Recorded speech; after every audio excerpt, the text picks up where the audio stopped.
Sorry, look, you gotta That's say that 2 years of again. Sasua talking right there. No, that's some real talk.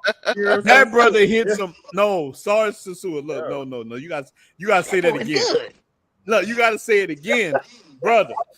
Say that again for the people. Like, definitely say that again, bro. That's some real stuff you just said. So this is what's happening, so soon, and this is when I see when brothers talking bad about even passport bros in general, right? And just let me go back real quick to just correct that first guy. Black men didn't travel the world until the war started, World War I, and Yeah, they went exactly. overseas. And when we were overseas, our women was working 3, 4, 5 jobs, right? Because the women was in the factories, the women was doing everything, raising the kids. We come back, you can't. I'm sorry, you just can't tell a sister nothing when you come back. You ain't got no job. She been working Mm. for the whole 2 years you've been gone. But you met Yeah. a Korean chick or a German chick or somebody overseas that's like, look, bro, you can come over here with that little check you making, and I'll treat you like a Mm. king. And I have a good relationship with my mother. See, a lot of black women don't even have a good relationship with their mother, so it's hard for Yeah. us to deal with them. So you come over there and get all that feminine energy. These brothers was coming back like, man, I'm finna snatch a Korean, a German. That's when it started. Now Dominican Mm-hmm. Republic changed it because they look like us. They Mm-hmm. can braid hair. Mm-hmm. They can cook Mm-hmm. like us. Yeah, They they can shape like cut. what we like. So these Latin countries, when brothers start traveling, was like, oh, okay, wait a minute. She's submissive, she's feminine, she good with her family, and she look like the sisters I'm really in love with. Yeah, I ain't coming back. Tell your mama I ain't never coming home. Yeah, That's tell I ain't never coming home. Tell your mother, what it is, bro. Sarge, man. That's some heat. And look, What it make is. sure y'all brothers go follow Sergeant Sasua. Make sure y'all brothers follow my brother, man. Brother be I always appreciate drop. Sarge, you're always a real cat. I give you that. And like we just said, the lady loves Sarge. Sarge, come out. Look, Yeah, Sarge, man. look, bro. Look, I'm walking on the beach with Sarge. Section chocolate. I'm like, who saying section chocolate? Section chocolate. like, oh, what the it. women, Good. You play too look, much. brother, women love. Yeah, no, brother, look, nah, Sarge. Am I lying? Every woman I saw came give you a hug. I ain't lying to you. Hey man, hey That's real look, talk. I say this. I contribute greatly to the single mother fund out here. Yeah, bro. But that's not man. Look, but Sarge, and we're gonna move on from this whole thing. What's wrong with that? What's wrong with you living your best? Look, Nothing. you have kids in the United States. You were married before. You did your part as a man. You pushed our group forward. You wasn't out here robbing, stealing, doing anything. You Nope. had kids, you contributed to our society. What's wrong with you now being on eternal vacay? What's wrong with that? There's nothing wrong with it. It's absolutely nothing wrong with it. I say it all the time. I put 4 kids in HBCUs. I've never been in Yeah. jail. I served my country for 20 years. I've never done any drugs. I got one ticket my whole life. I did everything the world said black men couldn't do and try to do it the right way. Uh-huh. And I still didn't get the appreciation I needed Man. until I got out of the country. And then I was like, oh, yeah, that it's a wrap. Like, it's a wrap. Because I could do it at a lot lesser rate, a fraction of what Exactly. I'm doing in the States, and get So your twice the. lifestyle, wait, let me ask you this. So your lifestyle here, what's different about your lifestyle here? Because I'm probably about 15 minutes from you. What's the key differences that you have now and when you was in the States? It's definitely the most peaceful place I ever been. Mm-hmm. Um, it reminds me a lot of how I grew up in California in our community. It was real diverse, but everybody protected each other. That's another Okay. big one. John and I do like local days where one day we only shop in our neighborhood. Like we go to Yeah. our grocery store, our liquor store, the laundry place where we can all walk through. Like we buy juice from the corner. Like they see our faces Yeah. all day. I'm walking a dog around and we eating at so we do I do that that too. because Look at show that. appreciation. So that's one thing. In our community, we can't do that, man. I'm just sorry. We Yeah. just, bro. It's just Mm, it's gotten mm. so bad that we can't really do that. So I think a lot of black men they want that. They're looking for that. They hear their grandfathers and their older generation talk about that. And to be honest, the only place we're finding it is overseas. That's what I believe. So, But let me ask you this. So let me, I got one more. Wait, I got one more. You asked her. I gotta ask her this. Why do you think the DR fit us like a glove? Like OJ. If the glove don't fit, you must have quit. What is with the DR? And not just the D. Look, not just D. he took it that far, huh? No, I'm just like, it's something about here that look, bro. And I'm saying that I ran into a guy in Santiago. I didn't know him. He don't watch YouTube. Me and him just talking in the mall. This brother was so happy. Now look, he was probably like in his 50s. He had a family, and we started talking because he heard me speak English. And then he come talk to me, and he said, "Brother, this is the happiest I've ever been in my life." Why does this place fit us so good? All y'all can answer that, but I want Sarge to go first. Yeah, I'll let somebody else go ahead. all right. I go Well, ahead. any one of y'all go ahead. For me, the Dominican Republic just fits so good because it's like so close to home. Like even the way Dominicans speak Spanish is just like how black people talk when you're in the hood, man. It's the same. It's the same thing. You get that same vibe. The food, the way they season their food, it's the same. You know what I'm saying? Give us an example as a and like Maisha right here too. She can say she's from Puerto Rico, but and I'm gonna let you go to May, but give us an example you think of Dominican Ebonics. I give like Pariguayo. Pariguayo is an example of like a man that's being like I can't say the word about PU, a woman's crotch. You know what I'm saying? Dude who's scared, he ain't stepping to the plate. No bulto. You know, like I'm gonna be like, I'm keeping it 100. Basically, I ain't lying. Like no lie, stuff like that. Yeah. Palomo. It's so many things heavy, like just cool. There's so many different slangs that they use that just resonate with the way that you talk as a black man. Like on a day, like if I ain't gonna go out, like say for like how we say, man, I ain't even been out there, I ain't even been out there doing much today, man. I've been just chilling. You can basically translate that same thing in Spanish. You feel me? Like realmente yo no estaba haciendo mucho ahora mismo. Yo estaba tranquilo de verdad. Okay, there he is. There he is. Yeah. Okay. Wait. Hold on, Misha. Look. Let me go to my brother Marcus. I don't know because brother Marcus is supposed to be on here earlier. So look, brother Marcus, man, I'm glad you on here now, brother. I want you to be able to. Hopefully, you got everything straight where you can show this on your channel. Any one of y'all can show this on your channel. If you come on this platform, put it on your channel. It's the brotherhood. But sometimes I let people on. I got this. I'm in the barrio. Sometimes it'll come in and out. It'll click. Like y'all might not even notice it. The whole channel gone. This is the whole thing. So, brother Marcus, I know you just leaving here. I see you back in your. I see you back in United States. Why do you think we get so much hate, brother Marcus? What's up, y'all? So you talking about the brothers versus sisters, or just brothers traveling in general? All right, let's see, because I know you're just coming back on. Let me show you. Yeah, I just got on, man. I'm on. All right.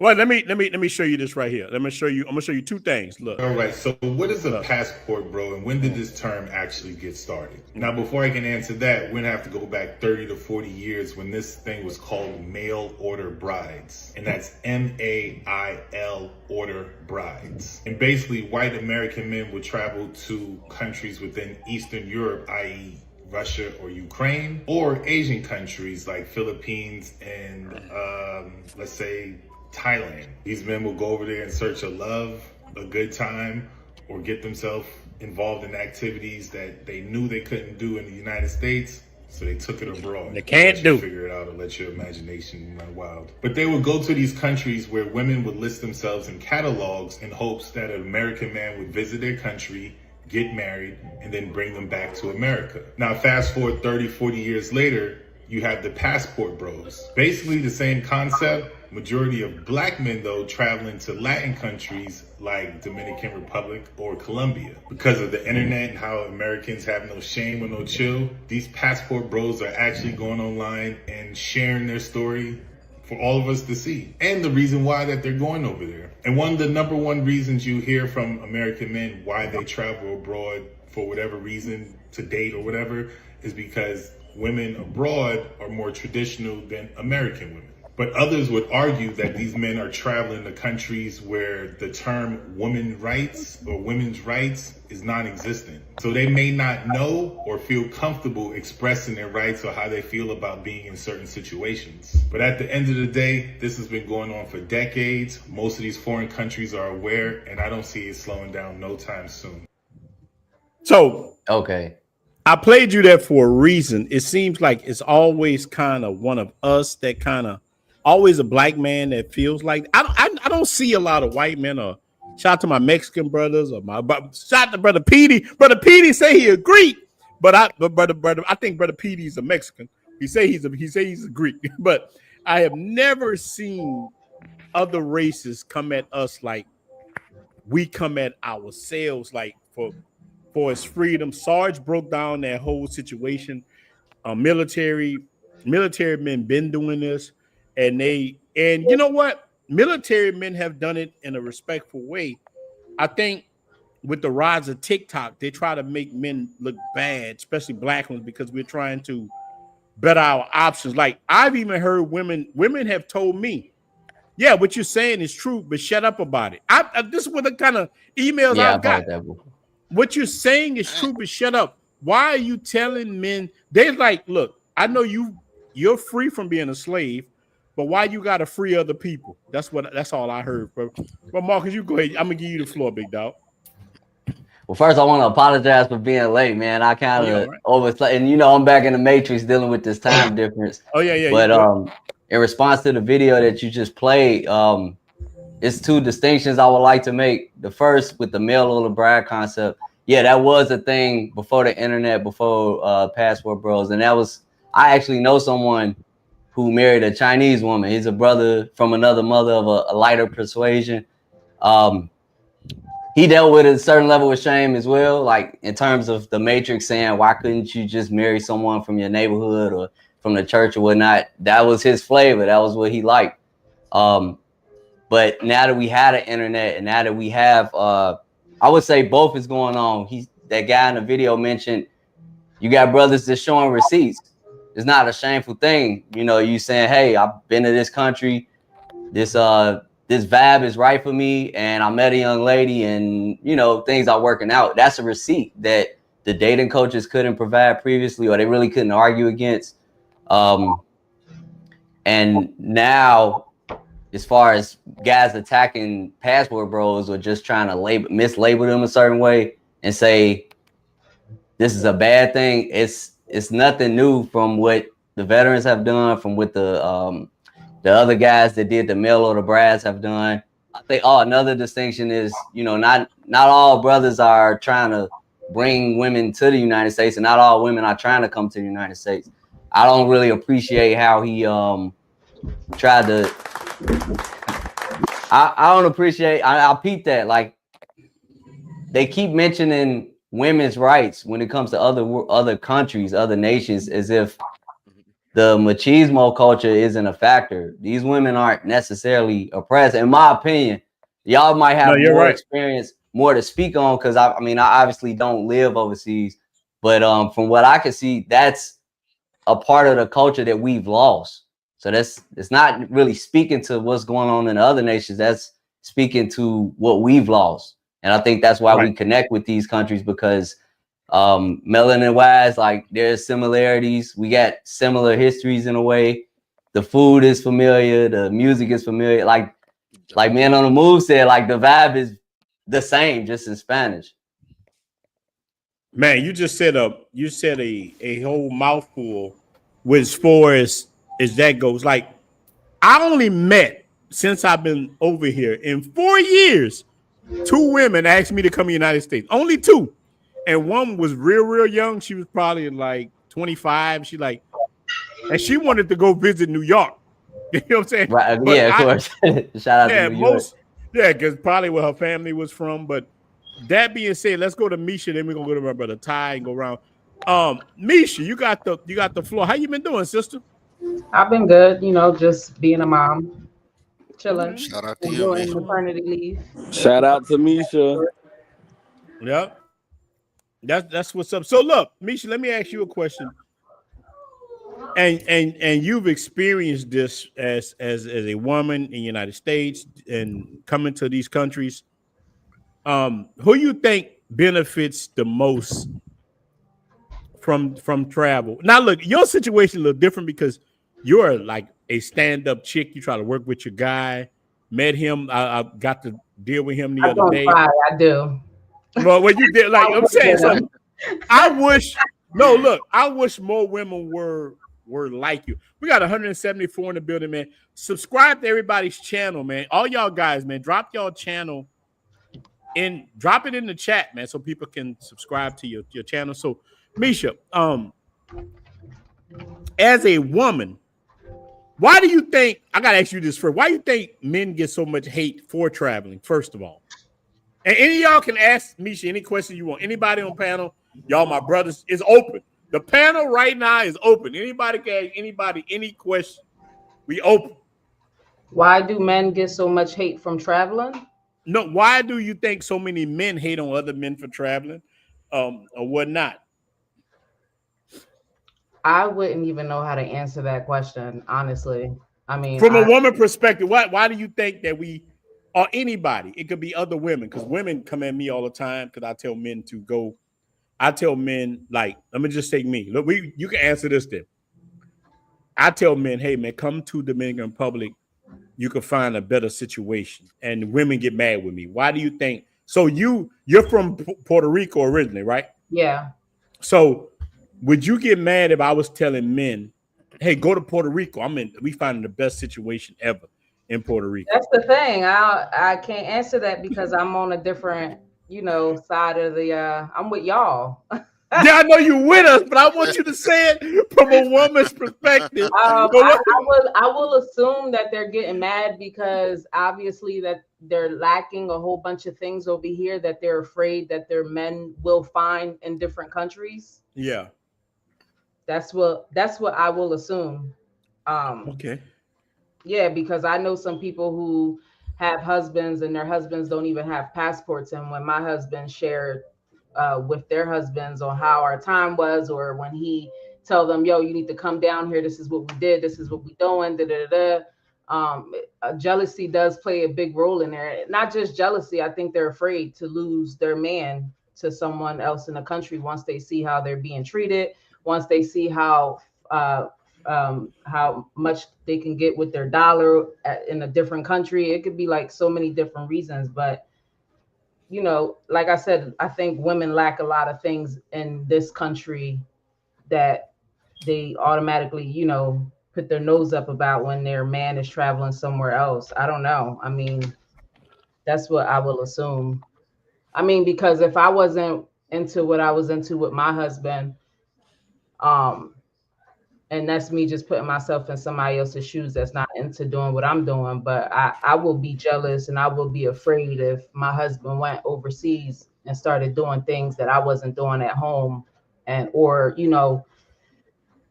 yeah, pretty much that. No, wait, well, look, you just dropped some facts right now. But why you think men feel like this? Like, you're a woman, so I understood what you just said made complete sense as a woman. Why do you think men feel like that? Like, men feel like that about other men. We have a lot of men who hate. Like, look, let me show you. Wasn't here. Let's start it over. Look, men hate men traveling. Are we really surprised that the passport bros were going overseas and doing the exact same thing that they can do over here? Come on, man. Talking about they going over there to find wives. No, listen to it. Over there are so much better, so submissive and everything that American women are not. But yet, nobody came back with a wife. I wonder why. Is it because they're not actually checking for you? They're just checking for the bankroll? Now look, now you heard that. So he's saying that sounds like jealousy. Yeah. Oh wait, now you cooking. Now you cooking. Now you cooking. That just sounds like a brother hating on another brother. And it's moving the goalpost. Yeah, for sure. Oh snap. Wait. It's not none of us. Didn't that sound so moist like Duncan Hines cake? y'all ain't coming back with no. That sounds so moist. Yeah. To me, that sounded so zen. But I'll let y'all brothers, anybody can chime in. Y'all brothers. I want to say something real quick, like before I forget. So in response to both of those videos, like let's remind everybody on the panel and in the chat, people tell on themselves what they're focusing on. Everybody on this panel knows somebody overseas that's either in a relationship, probably started a family, or is married or something like that. We're not necessarily bringing women back to the States. I mean, you're bringing them back into a system that is not fair to men, first off. And secondly, we all know the women get the attention, but we've made videos. We tested this through the insights and analytics. We can do stuff about culture. We can do stuff about economics. We can do stuff like with shout out to Sarge and John with serving the veterans.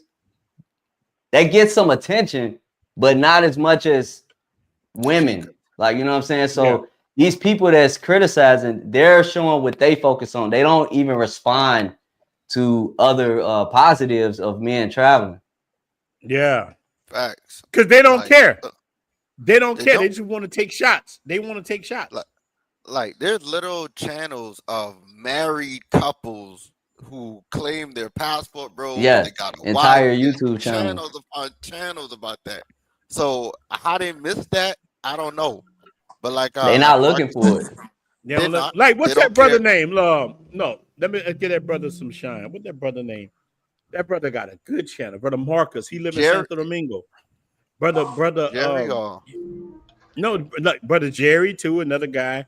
He has a wife. Is it traveling abroad with Jay or something like that? That's another guy. He's married to a guy. Yeah.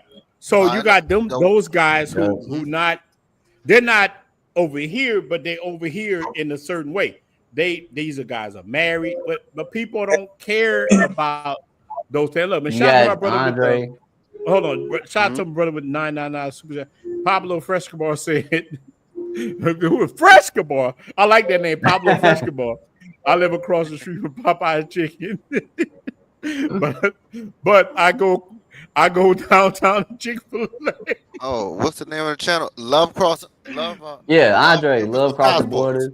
Yeah, shout out to my brother Love. Yeah, shout out to Mr. with the Sunshine Shoulders in the Philippines. You got More to Life from the Philippines. You got a lot of people in relationships, and they just bypass all of that. And these people got platforms just as big as ours. I think you talk, but they don't care. That's the thing. So look, you gotta understand the mind state. Yeah, I was gonna say you gotta understand the mind state of who's talking. Yeah. Go ahead. And they the loudest voices in the room most of the time. Yeah, because we ain't saying shit. We need to say shit when they talk. They shut up. You know what I'm saying? And plus, it's that month. Go ahead. Yeah, but go ahead, Mr. Harpeel. You got the floor. You gotta understand, a feminine man will hurt you faster than a masculine man. So the mind state they're coming from is from a feminine mind state. They are acting just like the black women, like, oh, y'all leaving because y'all can't get no woman over here. Yeah. Well, to come from somebody who had plenty of y'all, you know what I'm saying? It's not that. It's just that people are going overseas to get what they can't get here, which is the respect, the femininity that just comes natural. Now, are there some women here that are feminine and respectful? Yes, but it's so few now because they'll resort to that mouth. And it's kind of like when men talk to men, you don't see men running up to an 8-foot dude that can whoop they behind talking crazy and saying crazy shit. You just don't see that. Even if you see a dude that you basically like, okay, well, we got an even fight, but I might lose an eyeball. You're not gonna just risk that regardlessly. You're gonna have that respect. These women don't have no respect because there is nobody to check them. Right. We have made it so safe that there's nobody to check them here. Women are the new men. You heard what Kevin Samuels said before? Who gonna check me? Let me tell you. Like the only thing you can do is resort to your master to what you do trump her in. And if you do that, you're going to jail. You're going to jail. I'm about to play. You're going You going to jail. I Even wish I had. even if you don't go Boy, so I far, wish I had it. even if you don't go so far as to try to hurt her, but you just like, look, Yeah. shut up. Why are you talking to me like this? You can't do nothing. But how many times does a woman be like, boy, stop playing? That boy is good. Yeah, She it gets happened away to with me. that. She gets away with that. How many men hit a woman and be like, girl, stop playing? We don't do that. We don't put our hands on them. So Shit, if you going to they jail. go around, living their life unchecked, they just get out of pocket. And Yeah, men are tired of the out of pocketness. We want a woman that's yeah, like, hey, we can talk to each other regularly. We can have a disagreement, but we're not going to the argument because the third level is the fight, and you can't go there. We're gonna yeah, have this disagreement, and at the end of the day, what I say is gonna be the end if I'm the one providing for you. yeah. Have you ever That's asked a Dominican man in Dominican Republic, do they go through the same thing black men go through here in the States with their women in DR? wait. You talking to Yeah, me? but you Okay. know what? You know what they say. I got a I'm driver. just I got asking. a I got a driver in DR, so we keep contact all the time. You know, I got a personal driver, and he's like, man, the stuff you be talking about, we don't have that, because if we get into it with our woman, Yeah, it's an assault. It's an equal charge on both of us. It's not no one-sided yeah, thing. You know, it's a one-sided thing here. All she got to do is say, "Oh, he Wow. breathed on me wrong," and the cuffs is on yeah. you. Yeah. They come in ready to lock you up.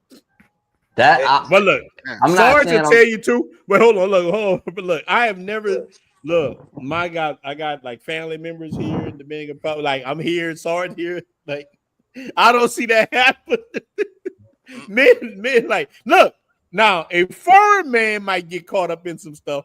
A foreign man might, but I don't see Dominican dudes. I see Dominican dudes. I saw a dude today with Daisy Dukes on and a woman running behind him. Yeah, Daisy Dukes on. I think that's a That brother. too. Like talking about women in different countries as if they like some little delicate. Dainty, Can't yeah, stand up. good. Yeah, they will handle you if they need to. Like it ain't like Hey, they some punks. you know what else I noticed here that I didn't see in the States? This is something that really, Wait, hold on, y'all cook. I gotta but get some. Y'all just keep yeah, cooking. so Y'all this is cook. another thing I noticed here. In the States, we celebrate whole behavior. Like Oh, we put it in the front. We put it in our politics. They Yeah. shaking their asses at politicians' conventions and stuff. Like we celebrate whole behavior. And then the women that claim that they are real women, they ride along with them. So we so confused. We don't know if you a hoe or if you just supporting the whole movement. So we can't Right. like differentiate y'all from what we want in a wife versus the girls' trips and you twerking all the time and all your social media. Here, especially in Sosua, I'm telling you, I've met countless women that as soon as I tell them I live in Sosua, they like, I'm not dealing with you at all. Like, I don't even want to talk to you. Like, don't text me no more. Man, Just I because lost one here now, man. they separate that whole shit from the real women. They make it very known I'm not about that life. So all these dudes talking about, oh, we going over here to mess with the prostitute. I'm telling you now, they don't play that over here at all. Like the real women, they don't even have that conversation. So when you see brothers over here married or in relationships, they're saying, "Hey, I found a good girl, at, here at the mall that had a job here, or whatever." Those are true stories. You know what I'm saying? So to me, the only real difference between what they claim women are doing here and what they're doing in the States is here they don't get government assistance. These Dominicans got to get it how they live. Wow. If you took away food stamps and all that shit like that woman was crying about, guess what her next move gonna be? Yep. Tooting that thing up to get some bills paid. So the only difference between the ones in the States and the ones here is the ones in the States don't know they a hoe. That's what I say. Because if they wasn't getting child support, they wasn't getting government assistance, if they didn't know they could put a brother in jail, if they didn't know they can garnish your wages, they'd be out there tooting it up just as much as these women they talk about out here. These women out here getting it how they live. They ain't get no help. Like the government was like, hey, you want to open your legs to a dude without no job? Good luck, sis. You better figure it out. That's just what it is. That's Saw fact. you dropping facts. Saw it dropping facts. So you can find a good girl out here because they everywhere, even in Sosua. But if you come out here with that mentality, they're gonna treat you like a gringo with that mentality, and you deserve it. Yeah, you deserve it. Can I ask the panel a question? Go ahead. How y'all feel about, there's so many people trying to discourage men from going over to DR, especially. So now it's like they're really trying to put pressure down on this whole, oh, the HIV is over there. You got the guys bringing HIV back to the States. Like you don't have Texas, Miami, Las Vegas, Atlanta LA, is on steroids. Atlanta Atlanta. been on steroids. Been on steroids since the 90s. When I was I don't in know if school in y'all Atlanta, seen it. man, I used to stand at the MARTA, bro. They had this big poster of Magic Johnson talking about, over 90% of the HIV rates in Atlanta are from black. I used to be like, oh, hell no. Hey, bro, come on now, dog. God, dog. Come on, man. So they're really trying to lay this thing going, and then they're trying to say passport bros the one bringing it back. Bruh, I saw the old lady. I don't have the video. It's black chicks, man. I hate to say that because listen, I And they love always put it on straight man. They always put it on straight man like we ain't got Always, the Gucci brothers. Media No, man but did a look, whole. no, but let me tell y'all something, man. I like the video I made about the AIDS in the DR was the one that pushed me to it made me get 30,000. 18,000 people watched, everybody subscribed. I just told the truth. I say, let me tell you something. This is not true. Over here, actually, women have less than the men. And the HIV rate over here is so low. And when I did that, YouTube just promoted the hell out of it. And it made, look, look, right before I made that video, I had 17,000 subscribers. I made that video, I jumped to like 23 or 24,000. So many people had watched it. I answered. This dude was a Latino. I don't know if he was a Puerto Rican or he was a little zesty.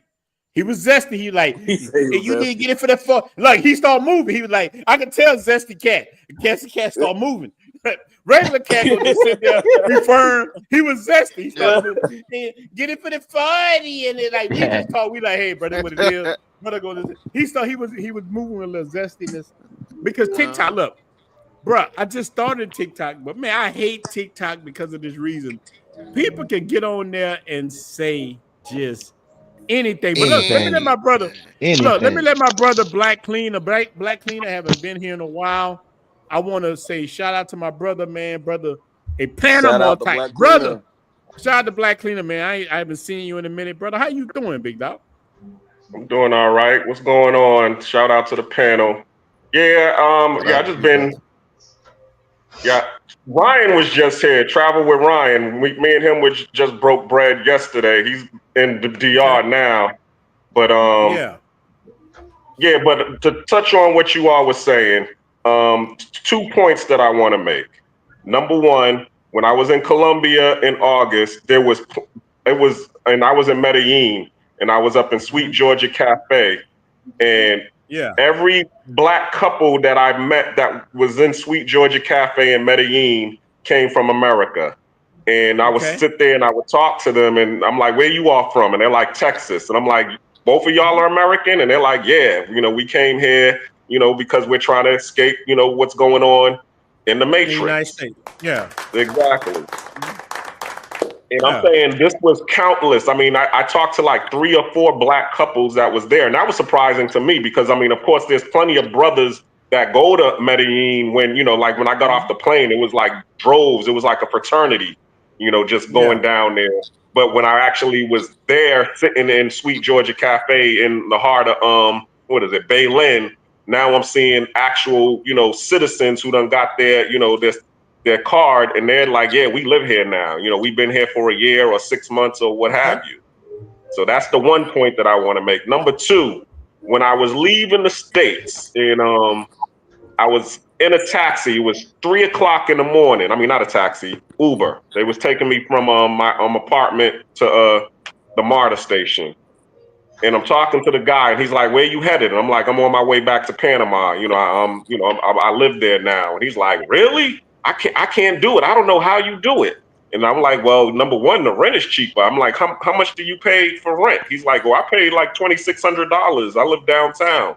And I'm like, well, see, you wouldn't have to Uber, to pay the rent if you lived in overseas. He's like, nah, I get money. My money's good. I Uber because I have a daughter that's in college, and I'm Ubering so I can help pay her tuition. But I still don't know how you do it. And so when I was leaving, I said to myself, the reason I'm doing it is because I don't want to end up like you at 3 o'clock in the morning Ubering just to pay your daughter's tuition. You caught up in a treadmill. You got to pay your rent is going to your job's money is going to your apartment, and your Uber money is going to your daughter's tuition. You don't see the treadmill that you're on? Mm-hmm.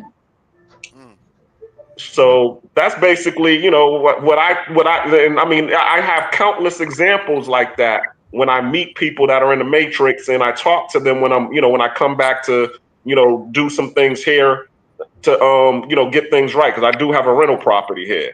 So, yeah.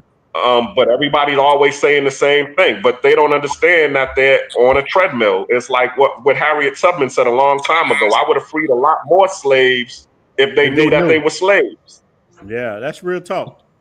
Man, look, I'm glad you actually hopped on, man. I got to get your information. A company want me to come to Panama.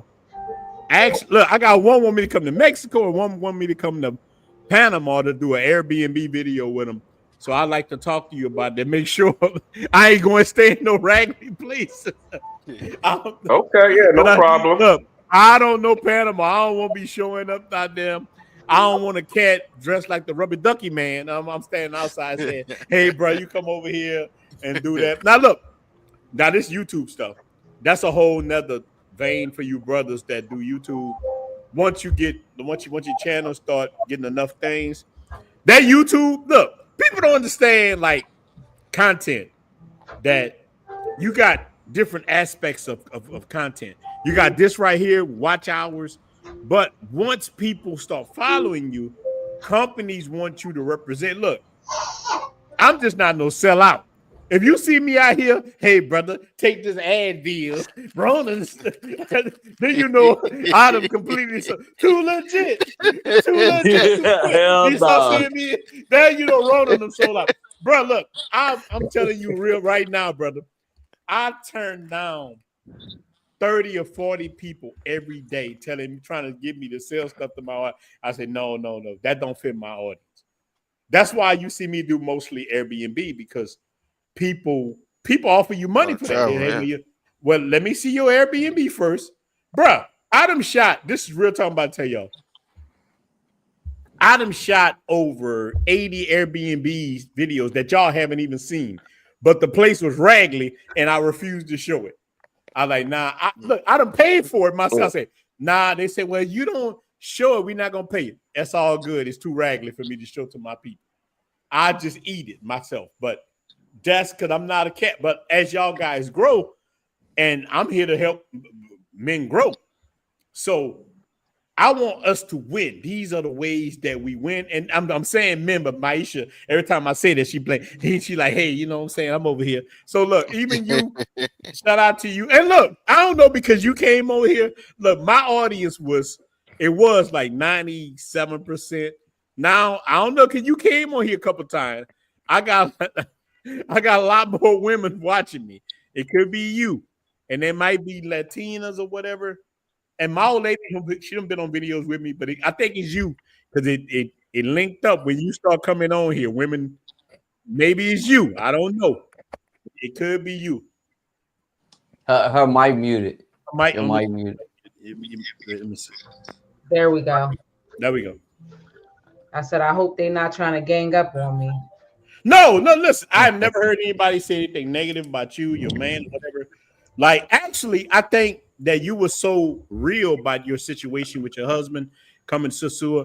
We got 182 in the building, man. Make sure y'all like everything. So I think that people heard your situation, and like right now, I think women are on board with your lifestyle.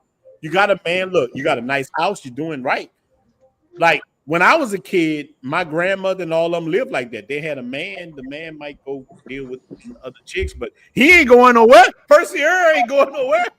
Yeah, I mean, yeah. I just feel like I'm doing it the smart way. Yeah, you are. What y'all brothers think? Y'all think so? She has a man, and her and whole man have been on here before. A solid guy. They have a good situation, but they'll participate. You know, I don't want to speak for you, but you have a good situation, and any man. I have a situation that's similar, but mine don't want to see it. Mine don't want to see it. She like, okay, you go to Santo Domingo or you go over there. Sarge. Yeah, you know, mine don't want to see it. She know I'm a werewolf. She know I go over there and do that. Because I was in Santiago, but sorry, I was in Santiago. I was going crazy. I couldn't help it. I couldn't resist it. Look, I was in the mall Santiago. Hey, mommy, you know, I ain't not like my, but I didn't have her there, but she was calling. But she was calling me a lot. Saying, "Hey, look, I'll get back with you when I come home. When I come home."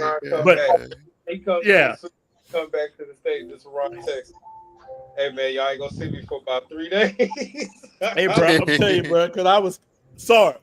I was cutting up, bro. Look, I'll tell anybody, man, if you go to Santiago, stay in that Los Jardines, I mean the gardens area, bro. You got. I have never, and I'm saying this as a cat that been over here for some years. Hey, bro, Santiago is pressure. You gotta be ready. You gotta be ready. Look, Santo Domingo is pressure. But boy, I walked through the mall and like, bro, McDonald's. I met chicken in McDonald's. Like, I'm like, she had me singing songs for no reason. I make Kool-Aid for my family. Look, bro, I talking about Kool-Aid. Na na na na na na na. I make picture after picture. I just started going crazy. Like,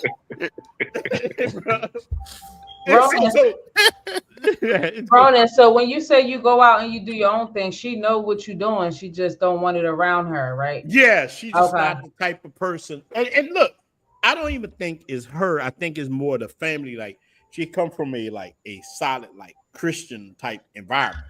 So they know too, because my mother-in-law them said, hey, man, he's a man, let him be a man. One time I disappeared and I came back like what's the name of that movie? Like Goodfellas. I came back one night and I'm laughing, I'm drunk. I came back and my mother-in-law and them was here. And I start laughing. I would turn her. She's like, no. She's like, let Ronaldo come in the house. He's just a man. But at the same time, I know it was sorry. Sorry, got me rolling. Yeah, sorry, no. Look. I came back full of that stuff. I was. They're like, he's a man. So.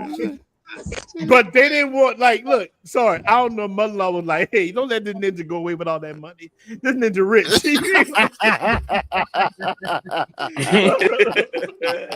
Sorry, I don't know. Mother-in-law like, look, I don't know. Mother-in-law say, this is the best you gonna get. You ain't never find, look, I'm like that genie Aladdin. You ain't never find another like me. You'll never be rich like this. Oh my god. Hey, them Dominican mothers is pressure, boy. Yeah, they pressure. Yeah. Boy. Look, so that woman like she you will never find a cat this rich. I probably don't play yourself. Yeah. Don't play yourself, girl. Don't play yourself, girl. That woman like that woman was like, you better shut the hell up. I can walk around and smack goldfish right now. They ain't gonna tell me nothing. I can do anything. I can do anything. You ain't never had a ninja like me. Look like a genie. Yeah,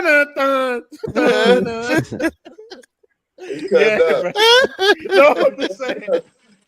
They don't tell me nothing, big dog. Like, they don't tell me anything. They just let me do my thing. So I don't know. Maybe that's something for over here when you've been in a relationship, but I don't have those kind of problems. But like the woman told me, look, I only said it one time, Misha. Like I said, look, real talk. I said, don't make me pick between you and YouTube because you're gonna lose. That's real talk. Because YouTube pay me Look, Avery laughing. You gonna Avery, look, lose. I say, look, you're gonna lose because look, this is why.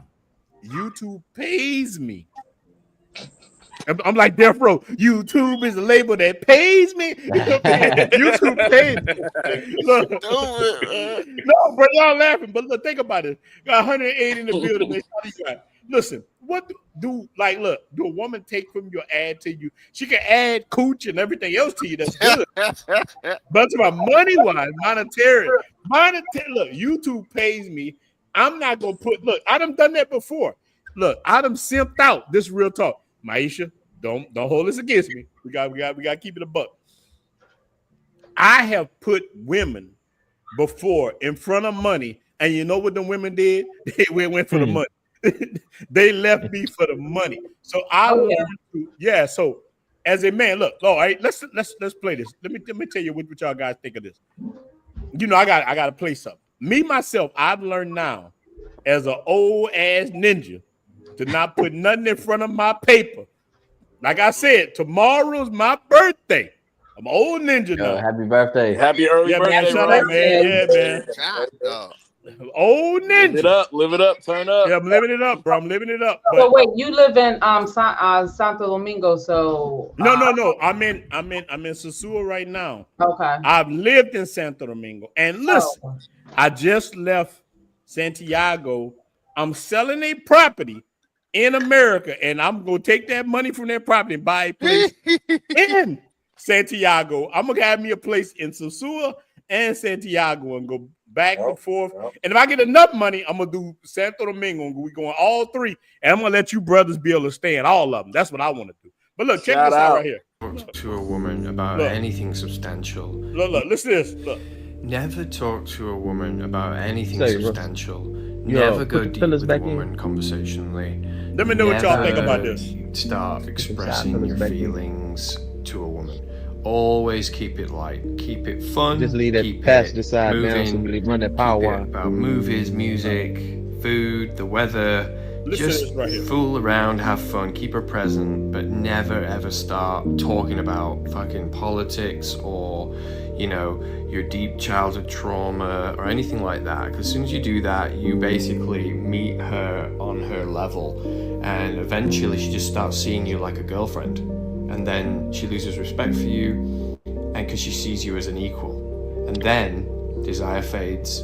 Attraction fades, and that's it. And then the next thing you know, you're in the friend zone. So for the rest of your life, remain in dumb, light-hearted fun with women. Talk to your boys about something deep, and that's it. Peace. Now look, that's how I live now. Now look, me myself. That's some true shit. That's some real stuff, bro. Look, I have been the other way around and tried to share deep stuff with women. Tell them about, hey, you know, my husband better share all the deep stuff with me. Yeah, but see, but what did you say earlier? Look, I know that's Mace, right. No, but what did you say? You said that I'm on your side. The first thing you said.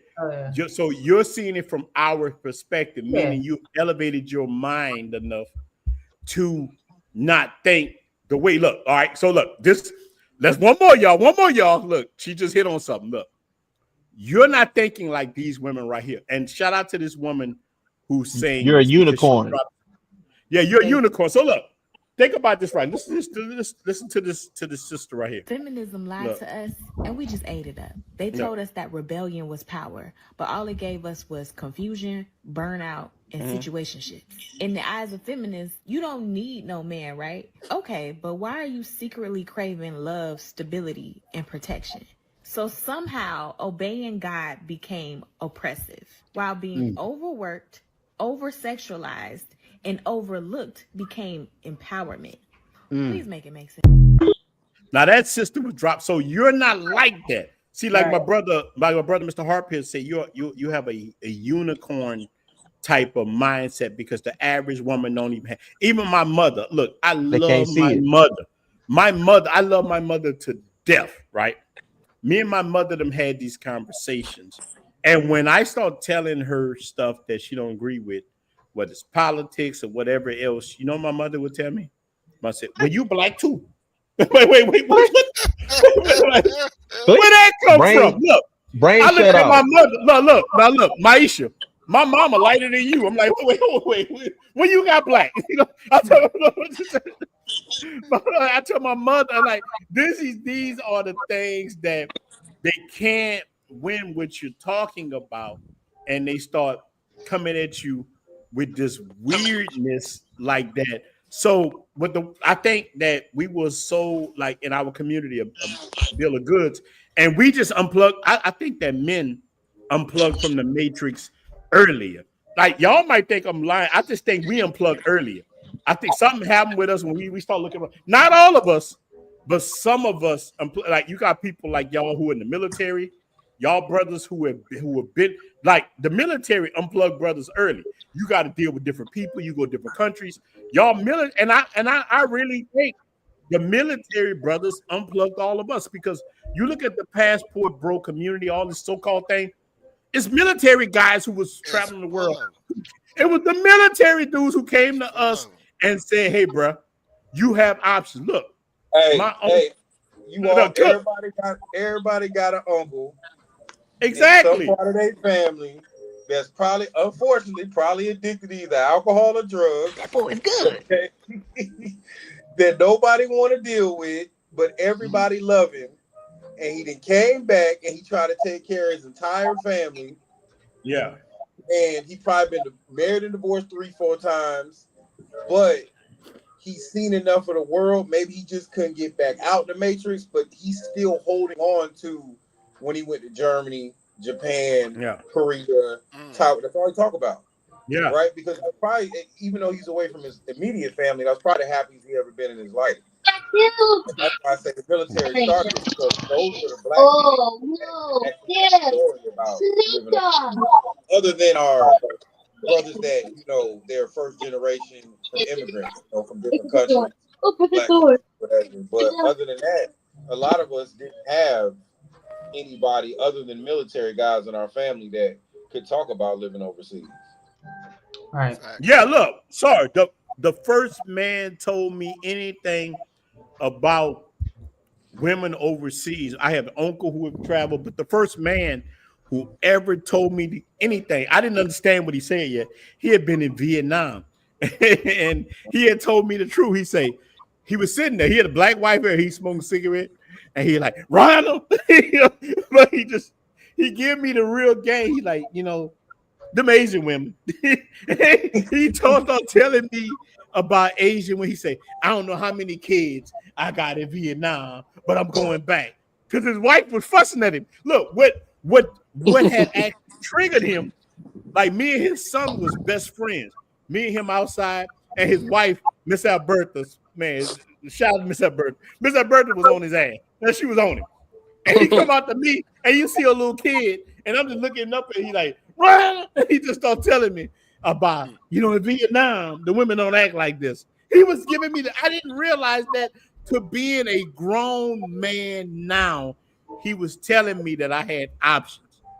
And you know what happened to this man eventually? He really went back to Asia.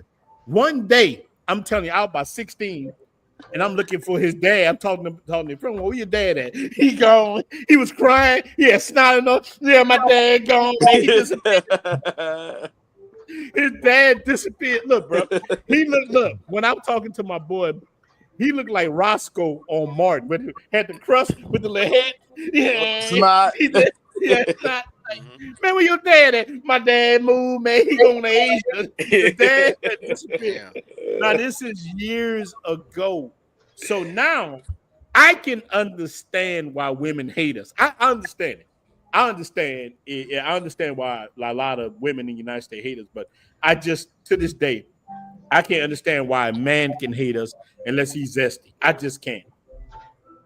I don't understand why a man would hate. If Sarge Sasua going over there to Dominican Republic, what I care? I was like, it's more women for me. If you going to Colombia, you going to the DR, it's more women for me. Why am I upset for men leaving the United States? I mean, go ahead. Wait, hold on. We got a $5 super chat for Maisha. Maisha, it's all for you. There you go. Like Maisha, you can do it. Maisha, do you agree with black men traveling to Latin America and other countries to get beautiful women? Like you, brother, dang, yeah, you gonna Bro. okay, brother. Do you agree with it, Maisha? Yeah, I agree with it. Okay. Whatever. Why do you agree with it? Whatever makes you happy, because like I said earlier, a lot of women here in the States are lacking a lot of things that the girls out the country are not lacking, I guess. I don't know. Yeah. And they refuse to give it. Yeah. The problem is they refuse to give it. They like, I'm just gonna die on this sword. You know what I'm saying? It's like, I agree. Hey, I agree what's the with some matter hard with pills, you? for real, man. Yeah, I'm gonna die on this sword. I agree with that 100%. I mean, you know, I travel with my husband out the country, and I don't get involved with any of the girls because, you know, they be working girls and things like that, and I just feel like that's not for me. You know, I'm not. And look, shout out to your husband. I don't know my brother. I'm just not doing it. But I came to a realization that I've been with my husband for 14 years, and I am his wife, and my name is on everything along with his name. And the girls that we deal with in the Dominican Republic or what he doing, that's it. And I had to go with him and see that for myself. Them girls, they don't want my man, they want the money, and they want to keep it moving at the money. So what am I being jealous about? I might as well just enjoy the fun with them too. Sometimes I'm in the room with them, sometimes I'm not. Sometimes I'm there watching, sometimes Hey, that's real done. I'm chilling. Look, I gotta get you to talk to mine because I tried that before. She was look, let me tell you something. I tried that with mine and she was like, that's what I was gonna tell you earlier. Sarge cracking up. Sarge. Maybe she doesn't have a problem with it because there's no type you're just going to do you and have fun and come back home. I mean, I personally, like, my husband can't go to Dominican Republic without me. Sorry. Yeah. Well, look, she live here in the barrio. She ain't like, long as I'm not here. Listen, I can go other places, but if I try to do that here, she's like, no, look, that boy is good. Cause I do it anyway. You know what I'm saying? But my husband I would he much don't mind when I travel with him neither, because you know I don't. There's no rules or anything like that. Like, I don't care. Like, we're there for fun. I mean, we talk about it on the way back home. Like, I don't. There's no type of attachment. You know how they say, like, when girls do things with guys is because the girl is connected to that guy in some sort of way. So, like, when guys do things with girls, it's not because they're always connected. It's just they just trying to get something off real quick, you know, and that's it. So hey, look, a lot of men got a real she knows she has a woman, and all you guys know this. Women might act like that, but they be doing it anyway, bruh. Come on, look, y'all know. Am I lying? Look, let's go to my brother Marcus right quick. Brother Marcus, man, you're a guy that's in the game. You know the game. A lot of these women do it anyway. Not all, but some of the women have secret men anyway, but they would make you feel like they don't have anybody, but they have somebody, and you're sitting there. A lot of them, definitely. Most of them. Most of them got some long and strong that they've been hitting since they was in high school that they ain't never let go. They got his number on call. Husband go to work. What was wait. What his name is? Long Dong? Hey, King Kong. Yeah. They got somebody that they call. Trust me, I know. Oh, wait. Trust me, I know. Look. A lot of them do have that, brother Marcus. You think that's true that most women, like, you're from shout out to Chi-Town, man. You think is that I'm not from Chicago. I don't know about Chicago. I know in Louisiana, a woman will argue with you and cry. Look, her eyes can be crusty. Look, she could have a boogery nose. Hold on, I don't know my brother in the fight. I don't know my brother Ty in the fight. Look, I saw chicks in the United States, especially down south, have a boogery nose, crying her hardest, and she had just got caught with a man smashing them cheeks. I don't know about Chicago. I don't know about Cali. It's the same, Roman. It's the same in Chicago. Yeah. Oh yeah, you from there too. So I'm gonna let Ty, you go first, and brother Marcus, you go after that. Oh man, what was the question though, brother? No, Yeah, I that's what I just said. said. What was the question? Look, the question is this: a lot of these women fuss about us experiencing things like you doing with your husband, y'all doing it, but they be the main ones cheating in the United States. And you're not. Look, I Oh, think between Listen, over but here in the I was DR, one. Listen, it I'm not a switches. fan. I was one of them too It before. switches. Wait, I was. it switches. Look, Shout out to wait. you We for gonna get into admitting. that. Yeah, shout out for you. It definitely. Look, over here it switches. I feel like in the United States, women cheat more. I think, and you come to these countries here, men got the upper hand. But brother Ty, you got the floor. oh man, yeah, they definitely got some D on demand. I can't never put in that past from Chicago, the third largest city. So you kind of get taught from an early age. Game is gonna hit you in the face, man. I was just thinking, me and my brother was talking because our pops, he retired and he been going back to the church we used to go to when we came out to the burbs, and he was telling me and my brother that these girls we was messing around with in high school, like, oh man, they lost a lot of weight, they looking good, and me and my brother get to talking to each other like, man, they was hoes then, like what we want with them now. So it's definitely nothing really to look for, man. So I mean, the thing is with Chicago, it's a lot of small suburbs that's around it that's still in the same county. So you can have somebody that was a track star in high school, and all they gotta do is move 40 minutes away, and somebody gonna think they got gold. So I seen a lot of brothers get let down. The mutual Facebook friends is the devil. Chicago, a bad mother sucker. I had a chick from Chicago, a hairdresser. I fly her down here to San Antonio. We have a threesome. She come hit me up about 4 months later talking about I'm pregnant. She don't know that I had a vasectomy. Like she don't know I had a vasectomy. Same. I played the whole game. Let her go ahead and ride that out. Let her go ahead and ride that out. Say, you ready for this blood test? Congratulations, you played yourself. Yeah, Right. exactly. My brother hit her like that. Look, when he went there. Yeah. Hey, look, Well, look, let me tell you something. I'm gonna tell you something. This is something that Angry Man. I don't know if any of y'all watch Angry Man channel. He said this last night. He said they Shout scream and Angry moan Man. about a man cheating, right? But how many of them that are married are virgins? Men, women go into marriage and they worried about a man cheating, but a man is coming into marriage and he would prefer that you were the only man he been with. So that's what we want. This is what you want. Ain't neither one of us gonna get what we want. Not at this point, because ain't nobody getting married a virgin. Yeah, that's real. Ain't nobody getting married a virgin. So we not out here marrying virgins. So how do you expect that you gonna give up your half of the bargain, and I'm supposed to complete my half?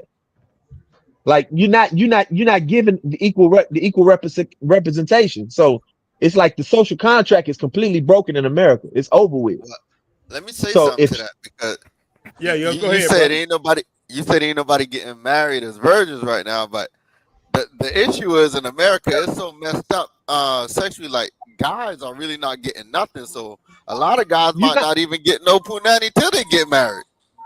You not went, and I'll be damned if I wait for poo nanny from a bitch that got 3 kids. Oh, it's good. Right. Never try it, man.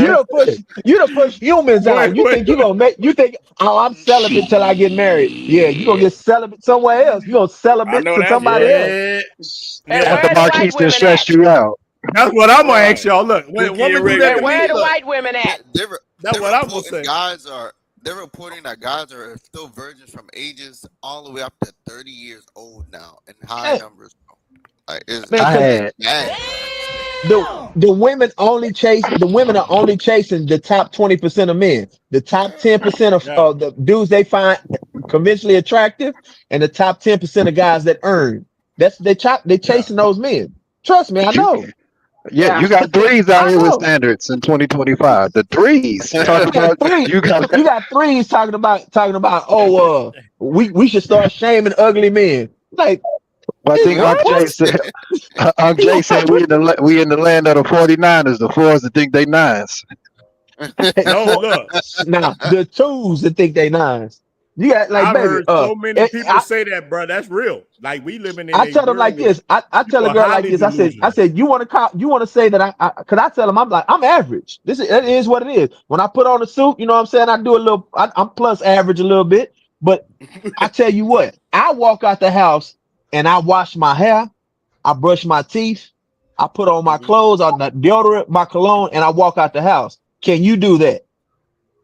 If you can't do that, because you ain't combing your hair, most 9 times out of 10, you're not combing your hair.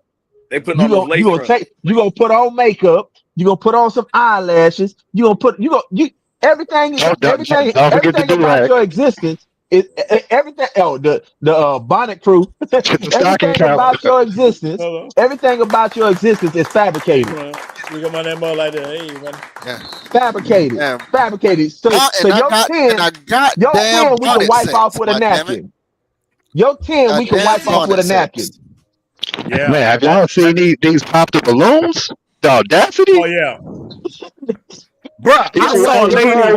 No, you see look, his wait, brother hold on. he was from New Orleans, Ryan. He was get cutting into him because they kept talking about, oh, your height, your height.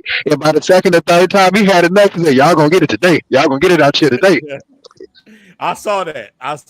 Cause look, cats from New Orleans go just tell you because we used to them bonnets. You know what I mean? We used to bonnets and all that, bro. We used to that when women with My bonnet nasty sex days eyelashes. are over, bro. Yeah. I'm done. No more bonnet But sex you for me. know, no, the girls, you know, that's the thing. Like the girls, I spoke about this. I don't know on who live, but yeah, the girls out here they walk around with bonnets and stuff like that. But the girls in Dominican Republic, they walk around with the nets. But With the if you Yeah, go to, tubies. They got that And tubie. it's their hair under that net. Oh Like snap! two Oh piece. snap! Whoa, He man! said Wait! his hair under You there. taking the shots? hair is done, but walking I'm around with the net is ratchet. It is ratchet Yeah. because if you go to Yeah. Colombia, you won't see not one Colombian girl leaving out the house with their Nah, hair wrapped that up. is You true. definitely won't. Okay. You definitely won't. They gonna come out. They coming out star studded. It's a Dominican Shout bonnet. out shout out to Colombia. Look. The Dominican Damn. bonnet is crazy. It's a Yeah. Dominican bonnet. Hell yeah. Yeah. But look, It's but a Damn. let me ask y'all Dominican. that. It's All a right. Dominican Came bonnet. after the But it's a Tubi. Dominican. But check this out. It's a Dominican bonnet with Dominican hair underneath it. Hey, That's Not where wait, the that wait, not difference is. Yeah, I not that agree. Yaki That's where the number difference three. Not is. all the time. Not all the time. That well, a Yaki number lot. three. I Now, get now, look. I'm Majority gonna of the tell you time, this. though, mama. I get my hair done in a No, body wait, oil. wait. Sometimes I No, put wait, extensions and then I wrap it up in the hairnet. So sometimes Now, it look. I give her that. There's people here who do wear that tacky yacky, but I don't want none of them. My No, old Hey, lady no, hair, you my no. old lady I ain't hair looking long at Yaki, none enough. of them. the tacky Roland, Yaki is some of crazy. them DR chicks they be having that lace front too, Roland. No, look. Let me make y'all laugh. Anytime I see a Dominican woman with a bunch of weave, I Hey, say, where are the white women at? I don't want. Blanco, brother, Blanco. Hell no. Nah, bro, we just joking. Look, we just have a good look. Let me read these super chats right here, man. Shout out to all the brothers. Shout out to everybody. We got my brother right here, the super chat, $10 super chat. There is no rules, but it's honesty. Look, I mean, it's real talk.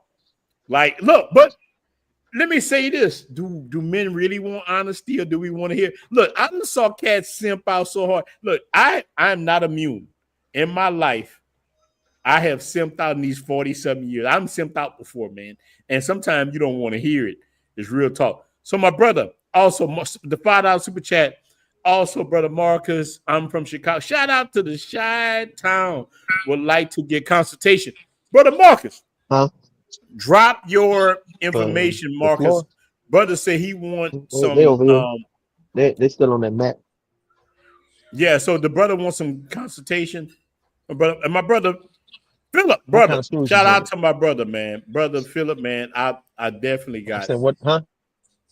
a lot. I appreciate you, brother Phil. Always coming through. Shout out to the panel, just supporting.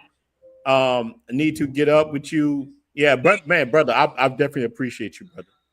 Brother Phil is another one like Brother B. They always come through with that love, man. And shot look, and even brothers who are sending me cash apps, man. Appreciate all you brothers sending me cash apps, man, through for my birthday. I definitely appreciate you brothers coming through with that. All the brothers who know me. Appreciate that, man. Brother Ninja getting old. That's one thing. I'm too old now to play any games. I'm not playing any game with any women. You know what happens to you when you play games with anybody? I would tell a woman this. I got daughters. I know. I can't speak for everybody on here. I don't know, Black Cleaner. I know Sarge got kids. I don't know if Sarge got daughters. Like I have daughters. 3 daughters. I have daughters. Yeah, 3 daughters. So I tell my daughters the same thing. Don't play games with people. Just treat them right. If they don't treat you right, get the hell away from them. I saw. Do you treat your daughters the same way that I do? I tell my kids the same thing. Yeah, I mean, I always try to give it, regardless if they want to receive it or not. I always try to give them a man's perspective. Yeah. So, one of the big things I told my daughters is women decide who have sex, men decide who get married. Yeah. So I used to always tell them that if you open, because I have a granddaughter, and I told my daughter this when she told me she was pregnant. I said, well, were you raped? She said, no. I said, so y'all had a good time? She said, yeah. I said, so stop talking bad about that man because you gave him an opportunity to get you pregnant. Now, all the stuff he was doing that when you met him, when you laid down with him. So I look at men and I tell my son, if you marry a woman that's a hoe, like your daddy did a couple times, that's your fault. Yeah. That's your fault. You know what I'm saying? You should have made a better decision. So I always told my daughters that, and they're just now at 25 years old starting to see like, oh yeah, he told me the truth. Like you have to take accountability for your actions, even as a woman now. Y'all want independence? Y'all want to run around here like y'all the queen? Well, you gotta take the good and the bad. You can't just take all the benefits. You gotta take that how men get where, hey man, you make a mistake. Everybody love you while you're doing great, but as a man, you make one mistake, they will crucify you. Like that's just what it is. So women want to be able to make the mistakes and then still fall back and blame somebody else. And my daughters were doing that, and I had to check them. Like, nah, you got to suck that up. You like pick your side. You want to be submissive and be a good woman, just like you told your daughters. Your best decision in your life will be to find a man that's gonna love you and take care of you. That'll be the best decision in your life. So you just said something real. Ask your 50-year-old mama who's still single. You know what I'm saying? No, you just said something so real, Sarge, that you told your kids the truth. Let me tell you what my daughter told me just yesterday. I was talking to her. She asked me when I'm coming back to Louisiana. I said I'll be back soon. I'll come back probably soon. But she told me something. She said, "Papa, or we say." We got our own word, but look, she was like, Papa, I'm so glad the stuff that you told me and my sister in the car bringing us to school. She like, my daughters, one of them is engaged, the other one's married to a Nigerian professor, and they do it very well. She say, everything you told me came to pass. I raised my kids to be wise. I just did. At the time when I had them, I won custody of my daughters. I was going through hell, boy, with their mama. But I won custody. I fought the Civil War, thousands of dollars. I won them. And what she told me, I raised them to be wise. Now they both educated, college educated, but they came in and they contribute. She said, I'm so glad I don't have the whole load of life on my back. That's the thing. But in today's society, we teaching women that they're less than. And we're teaching men that they're less than. A lot of men teach men that, hey, man, no matter what you can do. Let me tell you what my father did me. Anybody got a flow after this? So my father had a janitorial service. I'm in there with him. I don't want to do that. You think I want to pick up some trash behind some people? My daddy grabbed me by my neck, Sarge, and slammed me against a wall. Took all the breath out of my body. And he told me, like a man, he said, boy, ain't nobody owe you shit, not even me. He said, this world, he started telling me how hard what I was going to go through as a black man. He threw me against the wall. Bro, we was in Thibodaux, Louisiana. We are in the boondocks. For all you guys that don't know, it's south of New Orleans, in the swamps. Yeah. He threw me against a wall, took all my breath away, and told me, nobody going to give you shit. Nobody owe you shit, not even me. And he told me that for you to make it, you're going to be tough. And he said, you're going to have to find something that you want to do. I was like, man, I don't want to pick up no trash. And my dad looked at me and said, man, and now this is way back. He said, I make $200,000 a year. You think this ain't nothing? That my dad told me back then. And now, as a man, I'm so glad I listened to that man. Look, I was rebellious. My mom had taught me things that were backwards. My mom taught me kung fu backwards. I get my ass whooped, think I'm winning. You know what I'm saying? Y'all ever saw Kung Pao? You watch Kung Pao do that. I'm bleeding, making me the victor. My mom taught me like that. My mom taught me you bleed, you winning. But my dad taught me, hey, bro, the art of fighting without fighting.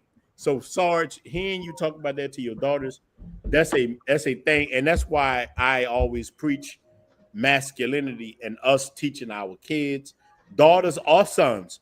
It ain't just about boys; it's about women too. So, we teaching our kids the right way. That's why I'm glad Maisha's on here talking from her perspective. Man, this stuff is valuable. Maisha, you know how many people are gonna watch this?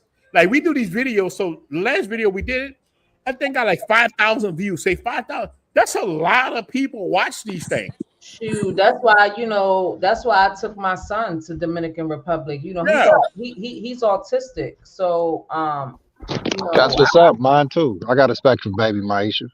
I took him to Dominican Republic just to show him different, just to show him that women like that look like me will still accept somebody that is like him, because here in the States he might have more of an issue dealing with women because the way the women are here in the States. So I took him out to the Dominican Republic so he could see, like, just because he's in a situation, that don't mean women is not gonna like you. That's because you here in the States.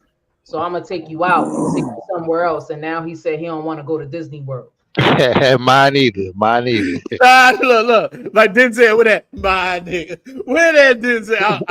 I gotta get that Denzel. And we rented a big mansion or whatever in Sosua, and we kept things separate because my husband was taking them upstairs, like the girls and things like that. But he was in his own little world. He didn't even know what was going on, like. So. No, I'm look, whenever you bring him back, look, let me see that. Oh, I was about to say my husband right there. Man, shout out to my brother. Look. Shout out Rainier. Salute, Rainier. Salute to you, brother. Rainier got that Jay-Z cap on.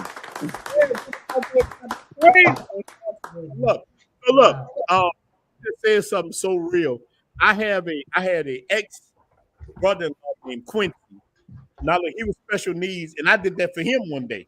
I bought him. Look, this cat, he could talk, but he never would talk. He would say stuff like this. Anytime you tell him something, you say, Quincy, how you doing? He would hum like He-Man. Dun, dun, dun, dun, dun, dun, dun, dun. He was saying like He-Man, Thundercats, all on the move. I bought him to a place in New Orleans called Shishi's back in the day. He clapped some cheeks. He started talking different. That brother clapped some cheeks, and he was regular. And look, I tried to play him one day. I said, what that Thundercats is? He like, man, don't try to tell me about those Thundercats. Quincy had got some real cat. He ain't give a damn about no lion or snarf or none of that no more. So shout out to that. Like, brothers, let me tell you, there's power in so we win. He cracking up. Oh, what's wrong? No, that's real talk. Snarf. Brother, look. I know all y'all Gen Z to my snarf. Now look, snarf. I ain't Gen Z. I'm a millennial. Boy, go look up Thundercats snarf, big dog. Hey, bro, come on now, dog. Yeah, bro. Come on, man. Look, Quincy got some real cooch, and he was different. That brother, like, he used to wear tight clothes. His clothes got loose after that. So I don't know. It got loose, man. So that's how this stuff here, man. Shout out to everybody in the chat, man. Appreciate all you got. Then what I tell y'all, man, so many people don't watch this already. Man, that's why I love this, man. We get on here and do this, man. The floor open, man. We open. Anybody can any of y'all can talk. But look, Brother Marcus that got cut off, so let Brother Marcus go first. Then any one of y'all can go ahead, man. Brother Marcus, you got the floor, big dog. So, do you remember any of the, like, at least the last question you had asked? Look, let's just do this right. This is what I want to. This is a question. Like I wrote down questions, and y'all can go around the board. Look, the rise of fatherlessness in America, the ripple effects of it. Because we always talk about these things and why men are going. Do you think, in your wildest dream, a regular man like me, you, Sarge, any of us on this panel, Black Cleaner, we are all good guys. Like you just heard me talking about raising my kids. You heard Sarge. Avery don't have no kids yet, but I know Black Cleaner probably have some. Men on Move don't have no kids. No, all of us on this panel, we raised our kids. We want our kids to win. The rise of fatherlessness in America, like people not there. Now we're dealing with the repercussions of it. What do you think about that, big dog? Okay, so to me, that plays into the destabilization of the nuclear family. I try to not go into. I know we keeping this lighthearted. But y'all had touched on so much, but it kind of ties into that. As far as when you asked the earlier question about what's going on either in Chicago or the major cities with infidelity, just think in terms of what the law and culture allows.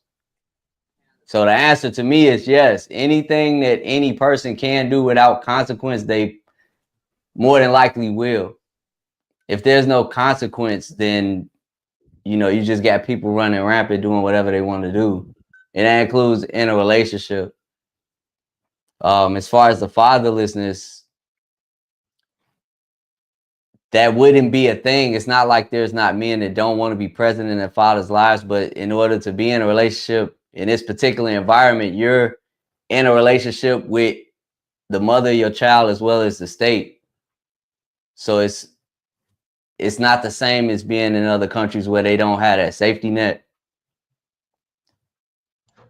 I'm gonna leave it at that right now. I don't want to take the show in a different direction, but just think in terms of consequence. If there are no consequences for demoralized behavior, then that's what you're gonna get. And it's kind of lopsided because in this particular environment, there's consequences for men, as we all know, and there's consequences for women as well in terms of like later down the road, either loneliness or not getting the men that they want, things of that nature. But there's no law there's no law coming to lock a chick up for infidelity or lock a chick up for, I don't know, talking crazy to a dude and nothing like that. But yeah, if you talk crazy to her, or if you put hands on her, it's a wrap. So legally and culturally, because even if the law don't step in, you got brothers that's gonna defend the woman. Like, bro, what is you doing? As it should be. Brother come in there like what is Debo? That's a female. No, let me ask you something. Yeah. Like you just leaving. I'm gonna put your business up. You just leaving Santo Domingo. What are the key differences that you saw from being in the Dominican Republic and United States? Like, just give me one or two of them. Well, one, I think we all go. Just it's a shame that I gotta say this, but just the ability to speak. I mean, even if it's just a hey, good morning, and you get a hey, good morning back. You shoot your shots. My Espanol is trash. I'm not gonna lie to y'all. I can read and write better than I can speak. But just interacting with people, knowing that, okay, this is a safe space to at least say hi without some immediate like negative consequence. Then coming back here, it's not the same. So you think that being in Santo Domingo is different than being in Chicago? You think that the women are just more open in the Dominican Republic? Because you were here too in Sosua. Now look, I saw my brother in rare form. I ain't gonna say your business. But hey, it's all good. I'm single. I was out doing my thing a little bit. I saw the brother turn to a werewolf. Like, look, I be talking to brother Marcus. Say, brother, now look. Let me keep it a brother. Now look, brother, I saw Me and him be talking. Now we talking about the beach. We talking stars, quasars, all that. Brother, like, brother just, hey, mommy. What? The brother just, bro, look, brother turned in. The brother had that mag mode. And I ain't, look, I'm an old ninja now, brother Marcus. When you, now look, whenever you turn into the Mac, I heard that before you turn off the lights, like your brother turned to Michelle. You don't want to run that? You want to hold on, my brother. Look, anytime that brother Marcus starts stepping the women in the suit, every woman, I think about that, brother Marcus. Every woman you step to, the women were beautiful. Remember me, you was walking down from Flip, and like, remember these chicks that I was on know the who motorcycle? the tall baby mama, yeah. Oh man, they were so gorgeous. And that's my line. I'm looking for my tall baby mama. Yeah, he not in Sasua, but you know, for a day we can hang out. You could be my wife, but just for the night. But I'm telling you, that brother, like, remember the chicks, man? That was so brother with Marcus, the glasses, like, yeah. Isn't this just a good lifestyle and a good experience? Now think about men who have never came here and they get to experience this. It's so different from the United States. That's what I try to tell people how good Sasua is. They've never think about how many men. So brothers like Sasua played out. I'm like, you know how many men have never left their street in the United States? Who have never left their city? Imagine that cat when he comes here. Look, I tell dudes this all the time. It took me 2 years to come to Sasua because my favorite YouTuber I liked at the time, way before I had a channel, said Sasua was played out. Come to find out, this ninja was heartbroken. And I'm listening to him. The woman he was dealing with, a woman way younger than him. The woman them got him, and he said, stay out of Sasua, it's trash. And so I was like, man, I ain't going to Sasua. It took me 2 years to come here. And now I see dudes all the time just having the time of their life, but they getting the best guidance of people say, hey, man, I'm falling in love with these chicks. Just come and have your good time and go home. But this cat, I realized he was trying to catch to come here and fall in love. Shout out my brothers, never left Claiborne. Boy, look, Claiborne got some of the best Chinese food, but I ain't gonna get into all that right now. Shout out to you, big dog. Can I speak on something before I forget? Because y'all covered this earlier, and I didn't want to interrupt. But going back to the veteran subject, veterans inspired me not only to travel more, but to join the Navy Reserves. Because everywhere I traveled before the military, every country I've been to, every time I ran into an American, it was either a veteran or somebody who was actively in the service or a military brat. Yeah. So every country I've been to, I kept asking these brothers, how are y'all out here? I don't get it. I don't understand it. And it was all prior service. Unfortunately, in my experience, it was a little bit different because I do have veterans in the family. I got veterans in my community, like neighbors, people on the block I grew up with and stuff. They ain't tell me nothing. They served their country. They came back home. They worked a regular job. They started a family. But in terms of traveling, they ain't tell me nothing. I had to join the military myself in order for us to have a conversation. So all of the veterans that have really guided me in a certain way, they was already overseas. It's something about coming to the States, people just go back to that matrix mindset. So I can see why like some people get uncomfortable with this being an open conversation, but it needs to be because it liberates people. Yeah, but let me ask you. So you said nobody told you in the military it wasn't that nobody in your immediate no one in my community, like neighbors and family and stuff like that. They all been overseas, and you know, some of the old heads this before I was even born. But once I started traveling and once I joined, then you know, I went over to so and so. No, I didn't know that. You wasn't gonna tell me. Can I tell you why though? In a sense, I know you're looking at it from a younger generation, but go ahead, sir. From the old heads, a lot of the times the reason we try to tell young brothers so much about living overseas because we feel like you should earn it. Okay. So it's like a rite of passage. Like for a lot of us, it was a vacation. You know, like the first vacation we got out the Matrix. So it's not like no secret society or nothing, but we just kind of feel like, man, you got to be in the military a little bit longer before you go overseas, and then get that. Because if you get it too young, then it's too. Sometimes it's too much. It's like bringing somebody too young and so soon. Like it's too much. Oh, okay. A brother Edward agreed with you. Shout out to brother Edward. Yeah, he agreed it's with too you. So much for 'em. Sarge, Yeah, Sarge, I like, respect that. we want Yeah. you to get a little bit more cemented in your career, so that way when you do go over there, you don't wild out too much. Because all of us did it. Most of the time, it's Yeah. because we went over there. Like I spent 4 years in Germany. All I got out of Germany was a marriage, a divorce, and a child. You know what I'm saying? So I mean, that's real talk. So if I would have went probably later in life, I would have actually, traveled the country a little bit more and did some other things. So they were probably more looking out for you, especially if there was a black man. They probably, nothing against our white brothers, but especially if it was one of us, we kind of like we tend to cut up when we get overseas. But also too, I you got to respect add to that when you do go overseas, it's not the States. So there are certain things that they don't tolerate over there. They're like I lived in Japan for 4 years when I was in the military, and they ain't smoking weed over in. I mean, they are smoking weed, but get caught with a dime bag over in Japan and see what happened. They're gonna lock you under the jail. So those are also the things too that we're trying to protect you from the strict laws that happen overseas as well, because you can't go over there with that American mindset.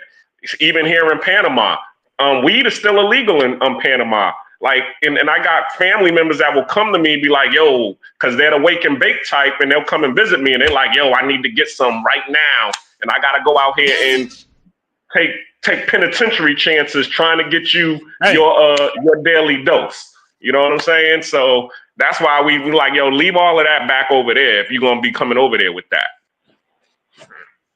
Man, Black Cleaner, that's some real stuff right there. See, I didn't know that. See, that's why I like these panels with brothers in different countries. So I didn't know you can come to Panama and that's illegal. So when you hear Latin America, you think every place is the same, but it's not.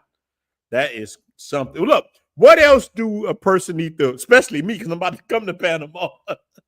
What else do a person got to watch out for? Any game on Panama? Now, like, I'm gonna reach out to you myself personally, but on this panel, what else do we need to know about Panama? A brother coming for the first time who don't know you and who don't know the game. Panama's fairly safe. I mean, that's the one thing that I do like about Panama, but it is fairly conservative as well. Like, it's not an open market. Everything, I just like when I have to use Ryan as an example, because we was out yesterday and we was looking for different spots, and we had, all of the spots are spread out, so you have to either Uber or drive to all of the certain party spots, because it's not just one certain street that you can go on with besides Casco Viejo, which is similar to Dominicans. Santo Domingo. I'm trying to think of the district in Santo Domingo right now. Y'all know it. What part am I talking about? With the old, huh? Yeah, Zona Colonial. That's Casco Viejo. Casco Viejo looks just like Zona Colonial with the cobblestone streets and all of that. So that's the tourist trap here in Panama. So that's the only spot that you're going to be able to go to party. But that's where most of your college kids and tourists go. But if you're looking, for some Sasua type action or whatever, now you got to start traveling to these different spots that they have set up, because Panamanians, they're conservative and they don't want that out in the street, because they want more of the, the tourist dollars from the retired people, not the fraternities and the sororities. So that's how it is. And I'm good with but that. Anything else, just hit me up, huh? Well, look, so I don't know if you're gonna offer this service for a price, or because people gonna watch this and they're gonna hit me up and like, I want to go to Panama. So is this a service you're gonna offer up yourself to show people around, or how can brothers get in touch with you if you're gonna offer this?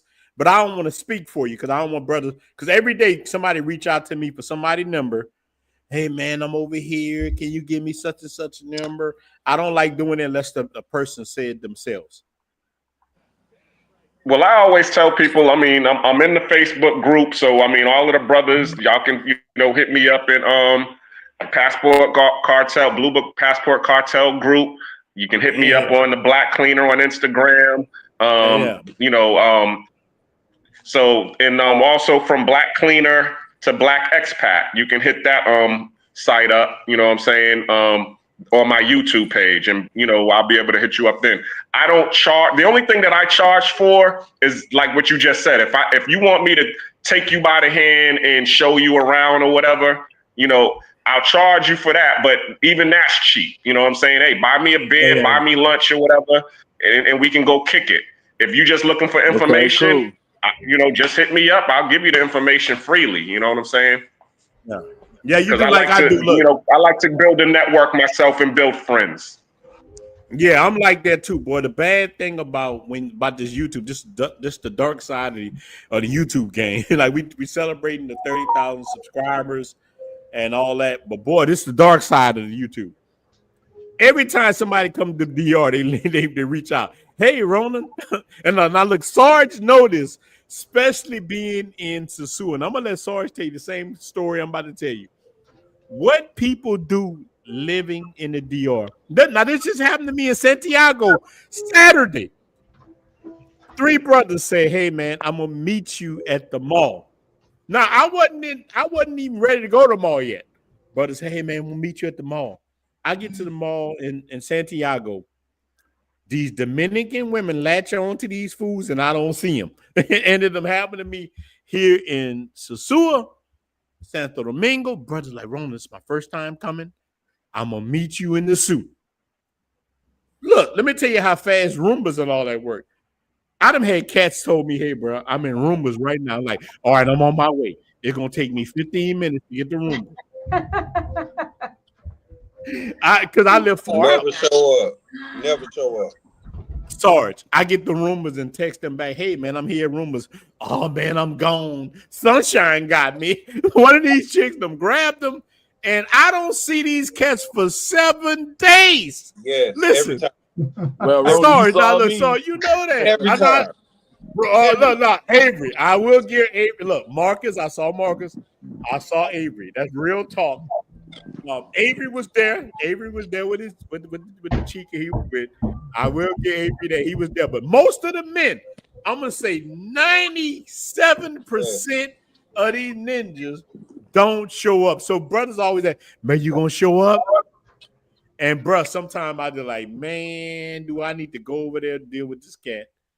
Because these dudes don't be there. Sarge, tell me I'm lying, Sarge. And look, I look. This is what I had. You told me this, and shout out to Ron because most of anything I created on YouTube was for him, and a lot of the game he gave me. And I remember you telling me, "Hey, stop thinking you got to meet all these brothers. Nothing against the brothers, but they gonna see something." And they gonna dip. I'm talking about I'm at like 99.7%. I got an uncle come out here 3-4 times a year. "Hey nephew, I'm gonna meet you over here." I get over here, order my food, I drink, I wait. "Unc, where you at?" "Nothing." "Unc, where you at?" "Nothing." I leave. I get back to my barrio, kick my feet up, eat.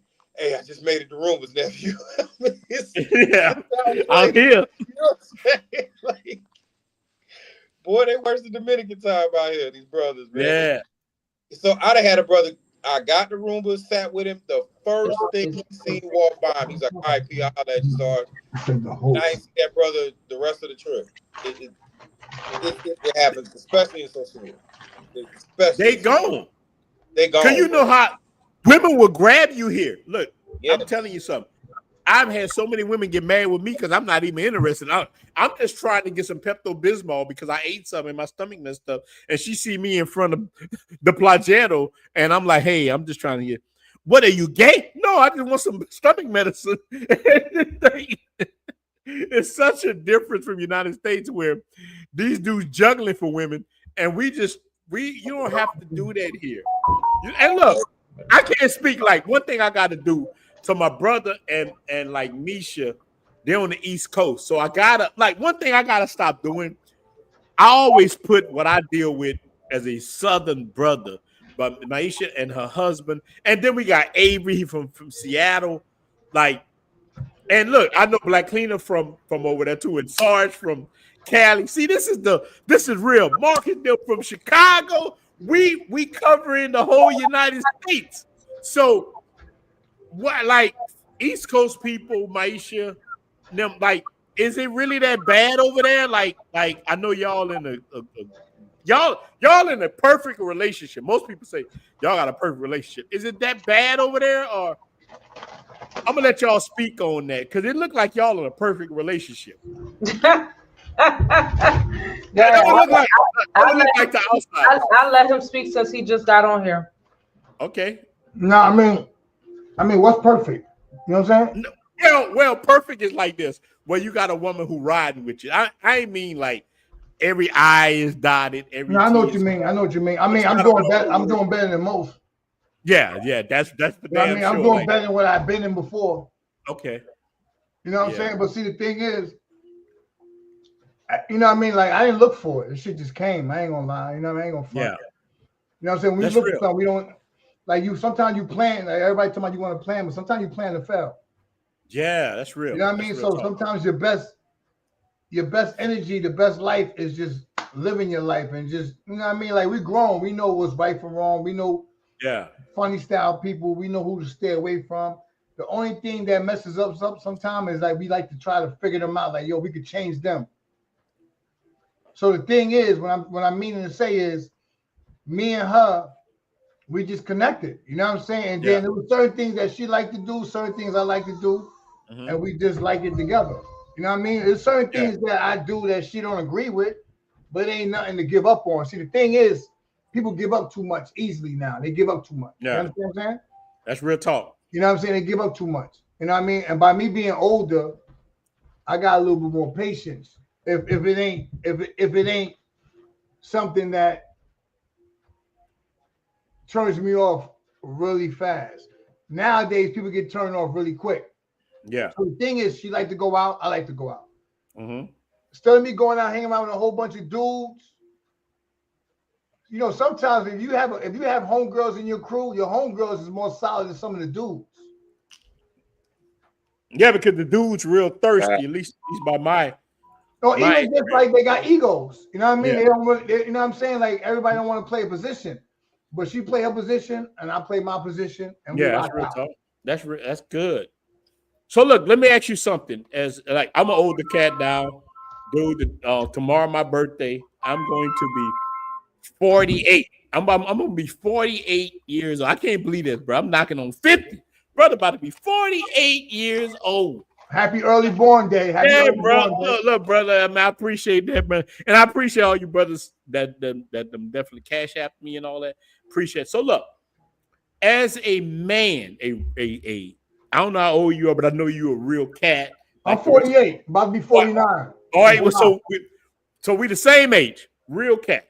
So, what advice would you give a person watching this that's younger than us, a man? All the stuff that you done went through, you got you a good chick right now in the United States. You ain't had to travel to find one. What advice would you give a man right now who's listening to this? Leave. Nah, I would give. I mean, you talking about as in find a female here, or no, just being. Look, not just about the female, about you yourself. What advice would you just give a man? I got you. No, yeah, just give him a man. I would just say, the best advice I would just say, do whatever you feel is right for you. You understand? Because if you do what's right for you, you can never go wrong. And if you go wrong, you make the best decision that you can make that you thought of. You know what I'm saying? Like we fuck up sometimes. I get it. I mean, we mess up sometimes. We men. But do what you feel. Don't try to do what somebody else wants you to do, because you're not yourself. Like, at the end of the day, she's the one that put me on to the females. Yeah. I didn't go ask her to do it. She did it. Yeah. She's the one that come out and chill with me, hang out with me. I hang out with her all the time. Like, if we ain't had our baby and we ain't have our daughter, We'll be at the club on Saturday. We'll be in the strip club, Sin City in Philadelphia. We'll be in New York and Harlem and the Dominican spots in the club. We hang out together. Well, look, do you think that that's part of the problem, that a lot of us live these lives? We don't want to kick it real close. And look, shout out to you, brother, man. Shout out to you saying I look young. I'm old, though. When I get up in the morning, I say, oh, damn, my back hurt. You know what I'm saying? But look, let me ask you this. Like, when you and your wife, y'all hanging out together doing these things, is that the reason a lot of us, we trying to be secretive? We trying to do our own thing, whether it's the women or men? Because because it's either the man trying to do his thing and harbor his chick, or the female can't see what her man sees, but she sees different when she with her girlfriends. Okay. You just gotta treat him like the homie. You know what I mean? I treat like the homie. Like, we go through our shit. Don't get it fucked up. Yeah, I got you. That's real. Don't get it twisted. But it's not as bad. You know what I'm saying? Because by me being the age I am, a lot of things I've been through is minor, but we took it to the extreme. Just let it go. Yeah. It's nothing. Yeah. If you ain't hurting my money, you ain't disrespecting my kids, you ain't disrespecting me as a man, what I'm worrying about? I've been through too much. Dude, I think I'm getting there now. Look, I'm going to say 47, but tomorrow. Look, wait, not even tomorrow. Wait, what time it is? It's 10:42 here in Dominican Republic. Little bit, I'll be there. So I kind of feel like that now. Like, but I also feel a little selfish. Like, I feel like I done raised kids. I've been through hell. Like, right now, I just want to just do me. And if you with me and you rock like you and your lady, like, one thing I admire with y'all together and y'all riding together. I feel like that. I'm like, hey, you riding with me, I got you. But this is me. I done been through all that. I done did all that. I done jumped through hoops. I ain't jumping through no more hoops. I ain't doing none of that shit no more. This is who I am. I'm a werewolf. So I tell every Dominican woman who I deal with, first time they talk to me, oh, Pop, I'm like, hey, I'm a Lobo. Lobo? You know, I tell them what I am. So look, I don't know how many of y'all watch the Lost Boys. And the Lost Boy, he say, now you know who I am, now you know who you are. That's what I tell mofos. This is what I am. This is how I deal. Now you want to rock with me, I got you. But understand who I am. See, the thing is this, like you said, if you deal with people that respect you for who you are, all right, check this out. Like, I got a whole bunch of homies on the street. I got a whole bunch of friends out here, but I like the community we in because we all got the same common goal. We want to live life better. We want to do better. We want to be in a certain space. So the energy is a little bit different on YouTube than the people that you hang with that you knew for years on the street. Yeah, that's real. In the real world, because we got one common goal. We all thinking about living our best life, enjoying life. Because when we overseas, we live like how celebrities live here. Yeah, God, boy, that's facts. You understand what I'm saying? So, but people don't understand that. So, only thing I'm trying to figure out is what kind of business I'm opening in DR. I got businesses here. Let them run their self. But I need to go to DR, open up some business, and build on my land. And I would never come back here. But I don't want to take that jump yet. Even though I heard other people say just take the jump. But I don't got time. I'm at the age where I don't got a plan. Plan A got to work. Ain't no plan B or plan C. Yeah, you got to make smart moves. Yeah, you got to make ain't no mistakes allowed, as Rakim said. Not right now. Now, Steve, all of us know who Rakim is. Brother Avery might not know who Rakim is. Oh, yeah, I know who Eric B and Rakim is. Eric B from my hood in Queens. Oh, yeah, we know that. We know that. But look, you just said a mouthful. And us brothers, man, the same age and the same bracket. Bruh, this stuff is so important. These kind of conversations. That's why these videos do good. Like, look, we do a video like this. It eventually get 5,000, 6,000. Even it never stops. These are evergreen. I did videos. Me and Sarge did a video, but before me and him just talking about Sasua. It did almost 9,000 views. It just keep going. It never stops. So these things are very important. So I always tell guys when they come to the platform, speak your piece, because this stuff really it goes. Yeah, it should go viral. It doesn't stop. It just keep going. And especially with a brother like But like we got a brother like Marcus, Marcus A. Brown. Marcus A. Brown gonna put it on TikTok and all that. I'm just learning TikTok. I'm too old for TikTok. I'll be on TikTok. They're like, man, go sit down. You after this? You know what I'm saying? Marcus, I need Marcus to deal with TikTok for me. I'm a little too old for TikTok right now, but I'm gonna tell you, man, we winning. This is the thing that I love. Look, one thing I love the most about this, I was on a Caribbean tourist bus yesterday, coming back, and seeing men happy with women. That's, to me, is payment enough. I look at the guy because look, I get money like I ain't a military guy, but I get my money through real estate. Like a lot of you guys get money from real estate. We winning. We rich. Like you just said. Brother, you just said a mouthful.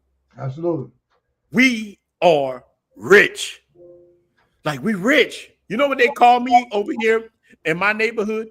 Big Poppy of the barrio. I walk to the, they never give me another name, Santana Mall. I don't know what that is. The brother, Santana Mall. wait. So I got Big Poppy of the barrio, Santana Mall. I come there, look. One dude told me, man, he owned a big store. He said, man, you changed the whole neighborhood. I get my hair cut. I pay for the kids. I pay for Dominicans, Haitians. I buy school clothes. The brothers put me to the side and say, hey, man, you changed the whole barrio for good. You changed everything. Like, I got ladies clean up for me. I did wash my, like, I did. He said, man, you changed the whole neighborhood for a better reason. So, and I'm quite so Sarge live here. Like, I saw with you and Sarge and them giving computers. I give computers. We do so much. We're not taking from, like, all this hate that we get as men coming to a foreign country. We give much more, right, Sarge? Don't we give way more than we take? You know, John and I was talking about that the other day, is how we can do a fundraiser for laptops and make these videos to promote it, and then show the world what we're doing at the schools out here. Don't even have floors, don't have ACs, don't have nothing. Like that. And people won't watch that. But as soon as the first time we throw somebody with a body on there, dudes clicking and watching, and people gonna support it. And you had touched on it earlier. I always get that pushback from our community, but you only talk about the things that people talk about in the Matrix. And one of the examples, our biggest video we made together was our house tour, right? Yeah. That was the biggest video we did, had the most views. Yeah. We only showed one room, but John in the beginning of the video said, obviously we have 2 bedrooms. Do you know how many black men and women came on that post on Instagram and was like, oh, they must be gay. They must be sleeping in the same room.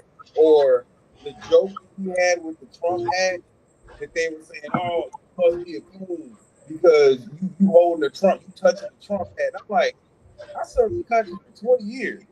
I'm a Rock Star recipient. That's for heroes. That's for heroes. That's not a Purple Heart for getting blown out. Shout out to all the Purple Heart guys. Or nothing that. But I served the country honorably. So for you to think that I'm over here and this is what we're doing, all I know is service. So it's nothing for me to come over here and hand out computers and build schools and hand out bags with chips and toys in the barrio. That's nothing for me. But you don't want to talk about that. All you want to talk about is clicks from these haters. So I called out my community. I said, y'all are the worst. And what I hate doing is seeing somebody that don't look like me defending me, while somebody that does look like me attacking you. That's right. Yeah. They're gonna do that all day. So I had an issue with that, and I was just like, man, we are the worst to ourselves, man. Like it is hard.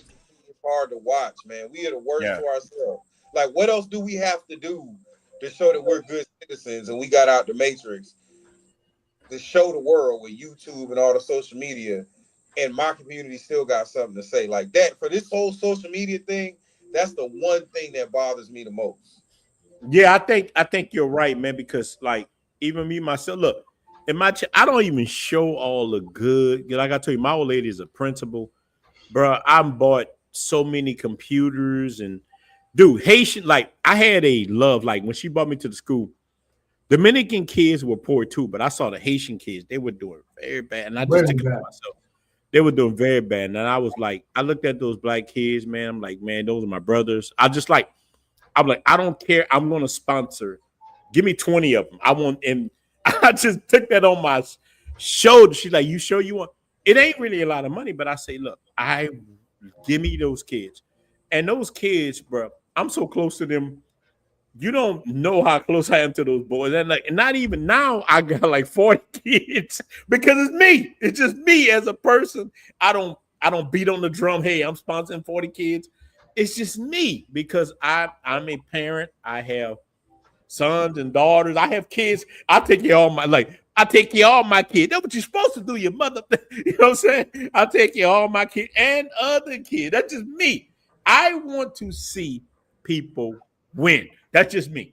So now with YouTube, I take my membership, my whole membership that the brothers send me, I give it away because I flip houses. You know what I live off of? Flipping houses. I live on flipping. And look, now my YouTube brings in money. Now my YouTube pays for this, bills over here, whatever. But my membership pays for all these kids to go to school. So, brother, all y'all brothers who donate, y'all paying for kids to go to school. What y'all paying for? And look, it's just $2. But you know what you do for a person. If you got 1,000 people giving $2, you know how much money that is? This is something by YouTube that you got to understand. Compound interest. Brothers giving $1, $2, whatever. And I take it and I just reshovel it. This ain't no, you remember how when we were young, they had these Feed Africa and a woman, like they show people, and they say none of that. Like, it's like these people were doing the best they can. They're doing pretty good. I just want to help a lot of Haitians because Haiti is in a bad state in certain areas. Not every area, but certain areas. It's still, even here in the DR. You know how many women I done went to their house, they have running water. Cats don't even, I call them 10 rule prison. I know Sarge probably did with that. Dude. I like them like that. I gotta say this. I went to a chick house one time. Man, it's real tough. She in the middle of nowhere. I go to the house. I gotta go to the bathroom. They give me a bucket. Real talk. I just pissed on a palm tree. I ain't peeing in a bucket. I don't care what you say. I just pissed in a I want the palm tree, but I understand. Shout out to that family. So, man, love you guys, man. Love you guys. I'm going straight to hell for that one, Ron. You going straight to hell, bro. The dad give me a whole bucket. I'm like, nah, bro. Like, I ain't the one. You know, I'm good with it though. I did bring the bucket to the bank. I just set it on the side. Look, sorry. I had a Gatorade. I put a Gatorade in the bucket and get back to it.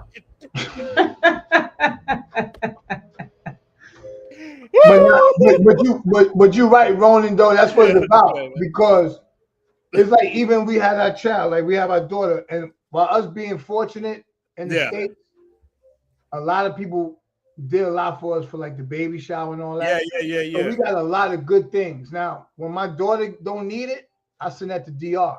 Yeah, that's real talk. So a lot of my people that can't get the things that's everything is with remote controls or everything is shakes on their own. You don't gotta shake it by your hand. Yeah, it's real talk. So instead of me giving it away, throwing it away to people out here that's not going to say thank you, I give it over there. It gives me longevity with the love over there. You understand? Real talk. That's you know, solid. You gotta know how to play it. You know what I mean? You gotta know how to play it. Like, I get it. America, I love America. Give me that money, but the love is not here. Mm-hmm. But the thing is, we all probably live in America. We from America. Yeah, we're Americans. All look for something of loyalty and honesty. It's like me. Like I tell people all the time, people in the military and people in prison, they bond and their loyalty is different than people on the street. Yeah. That's real. I'm saying the loyalty and the bond is different. Yeah. If you can find loyalty, if you can find military love and jail love in the world, in the free world, pause. It's you locked in. Yeah. So the thing is, so many people got walls up over here, that they don't open the door. But when you go overseas, they put the wall down and they just want to be regular. Then you want to be regular, and love is tight. You understand? It's like I don't know, but I know Sarge from your channel. I see Sarge on Flip. So I don't know, son. I don't know, son, but I know, son. Yeah, Sarge is a solid cat. You understand what I'm saying? I know Avery. I know people. I know you. So I get a chance to build with y'all. So before I even know y'all, I know y'all. You understand? So I'm open. Ain't no wall up with me. But here you got a wall up. But long story short, what I mean to say is that's why I love DR, because when I go to DR, the little things I show love, I get so much love back. So it builds my confidence. I already got a confidence in America on 1 million. But when I go over there, it takes my confidence up to 2 million. You understand? Yeah. Why you think that is, though? Look, let me answer, man. You just said something, kid. Because something about the DR, man. Cats come here, and it just like, I'm from Louisiana, bro. I'm a swamp ninja. We got something called a cast net. We throw a cast net, we catch all kinds. Something about DR, bro. When brothers come here, man, that cast net catches us, and we just like, we might go all over the world, but boy, something about DR, bro. It become like family. Is it like, I don't want to say blackness? What is it like?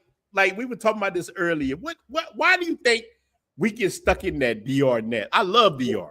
What I think is, look me. I just finished eating alligator gumbo.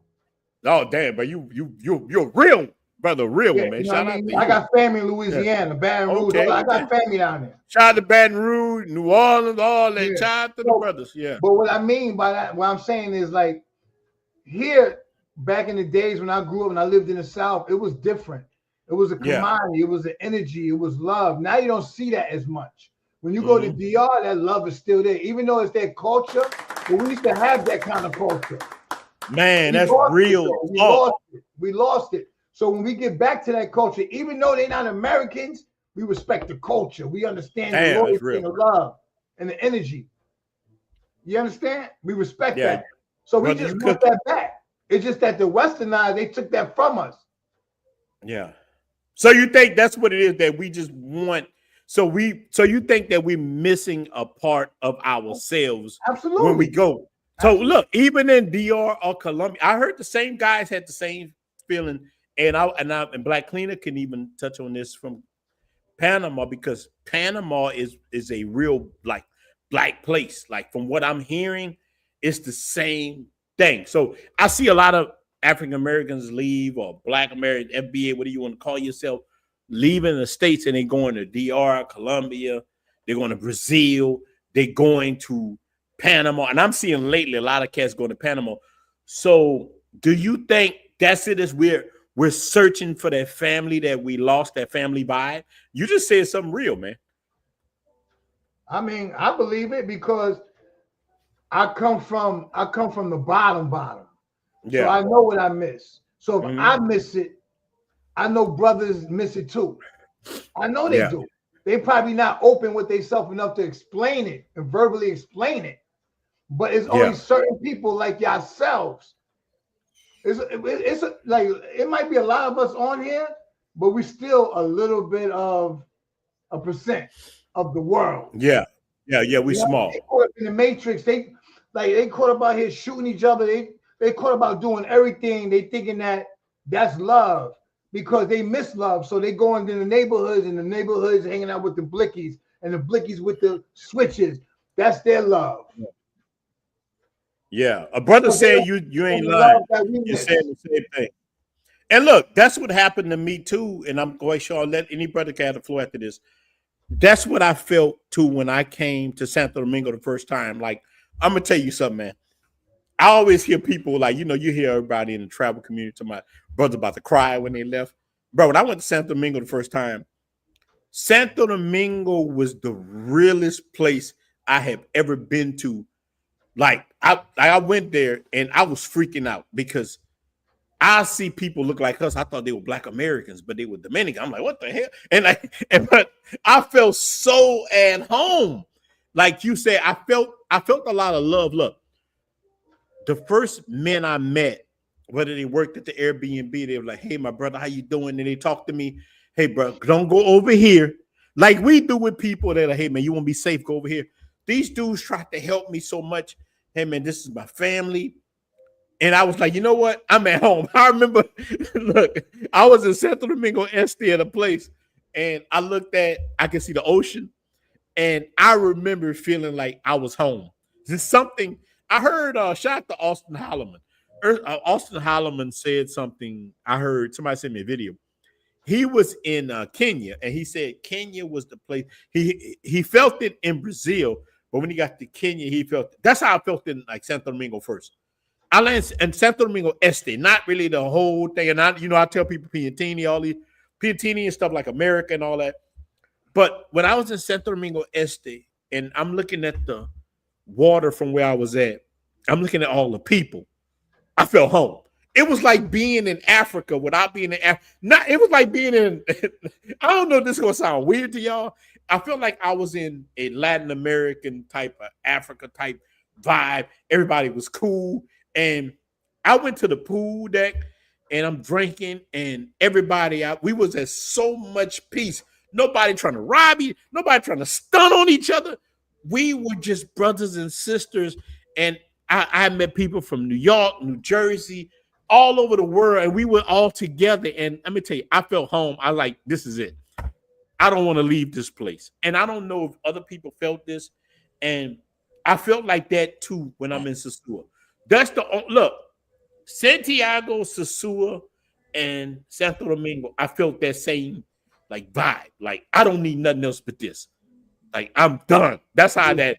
And I'm quite sure. So how you feel about it? And then Sarge, you go. Then the panel's open. Y'all can cook.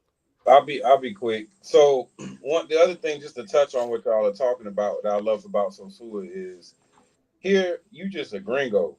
Yeah. So if you're not Dominican, you just a gringo. That's it. John and I go out all the time. You can't pick a different odd couple. I'm 6'2" and black as tires.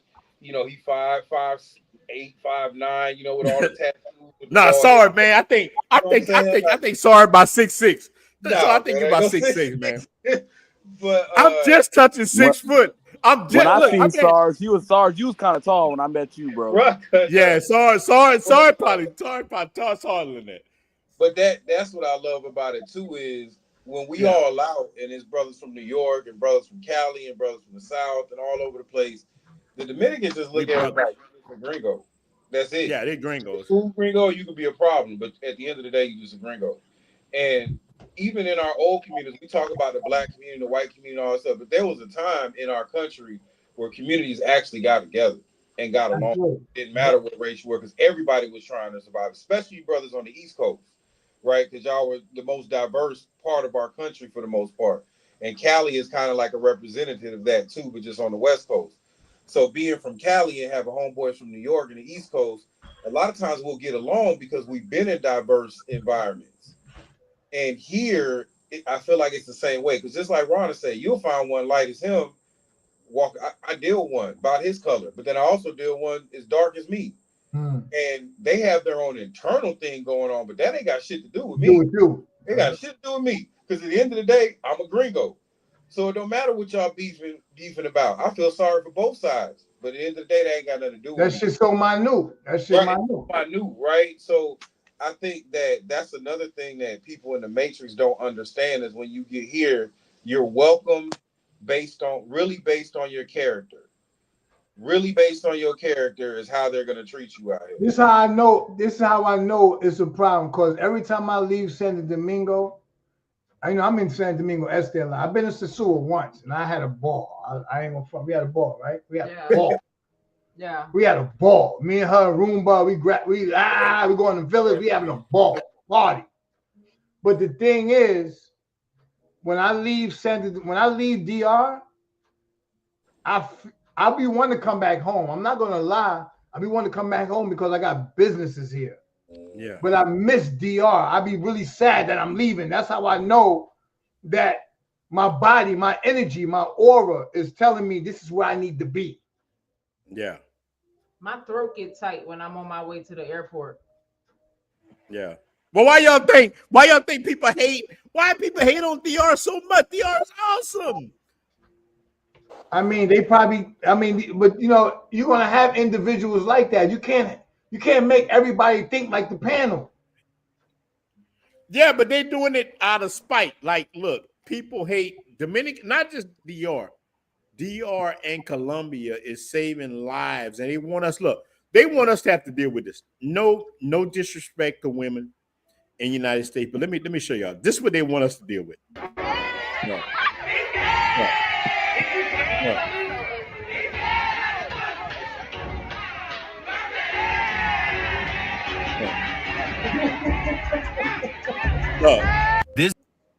Look, they want everybody to have this attention starved. And look, I'm not even knocking the women like that. I don't even care. But here, and I'm gonna tell you something. People think every woman here is some kind of prostitute. I was in Louisiana like 2 months ago, a month and a half ago, right? Do you know the game of prostitution in Louisiana right now? They about to make it legal. No, they already made certain parts of the game legal in Louisiana. I can't speak for every place. Certain parts of Louisiana prostitution is legal, but these same chicks will tell you, yo, you're going to a place just for prostitutes. I'm like, do you know where you at? Miami, Vegas, California, Texas. They prostitute hard in Los Angeles on Figueroa. Keep going, dude. They just passed. Look, they just. I don't know about New York.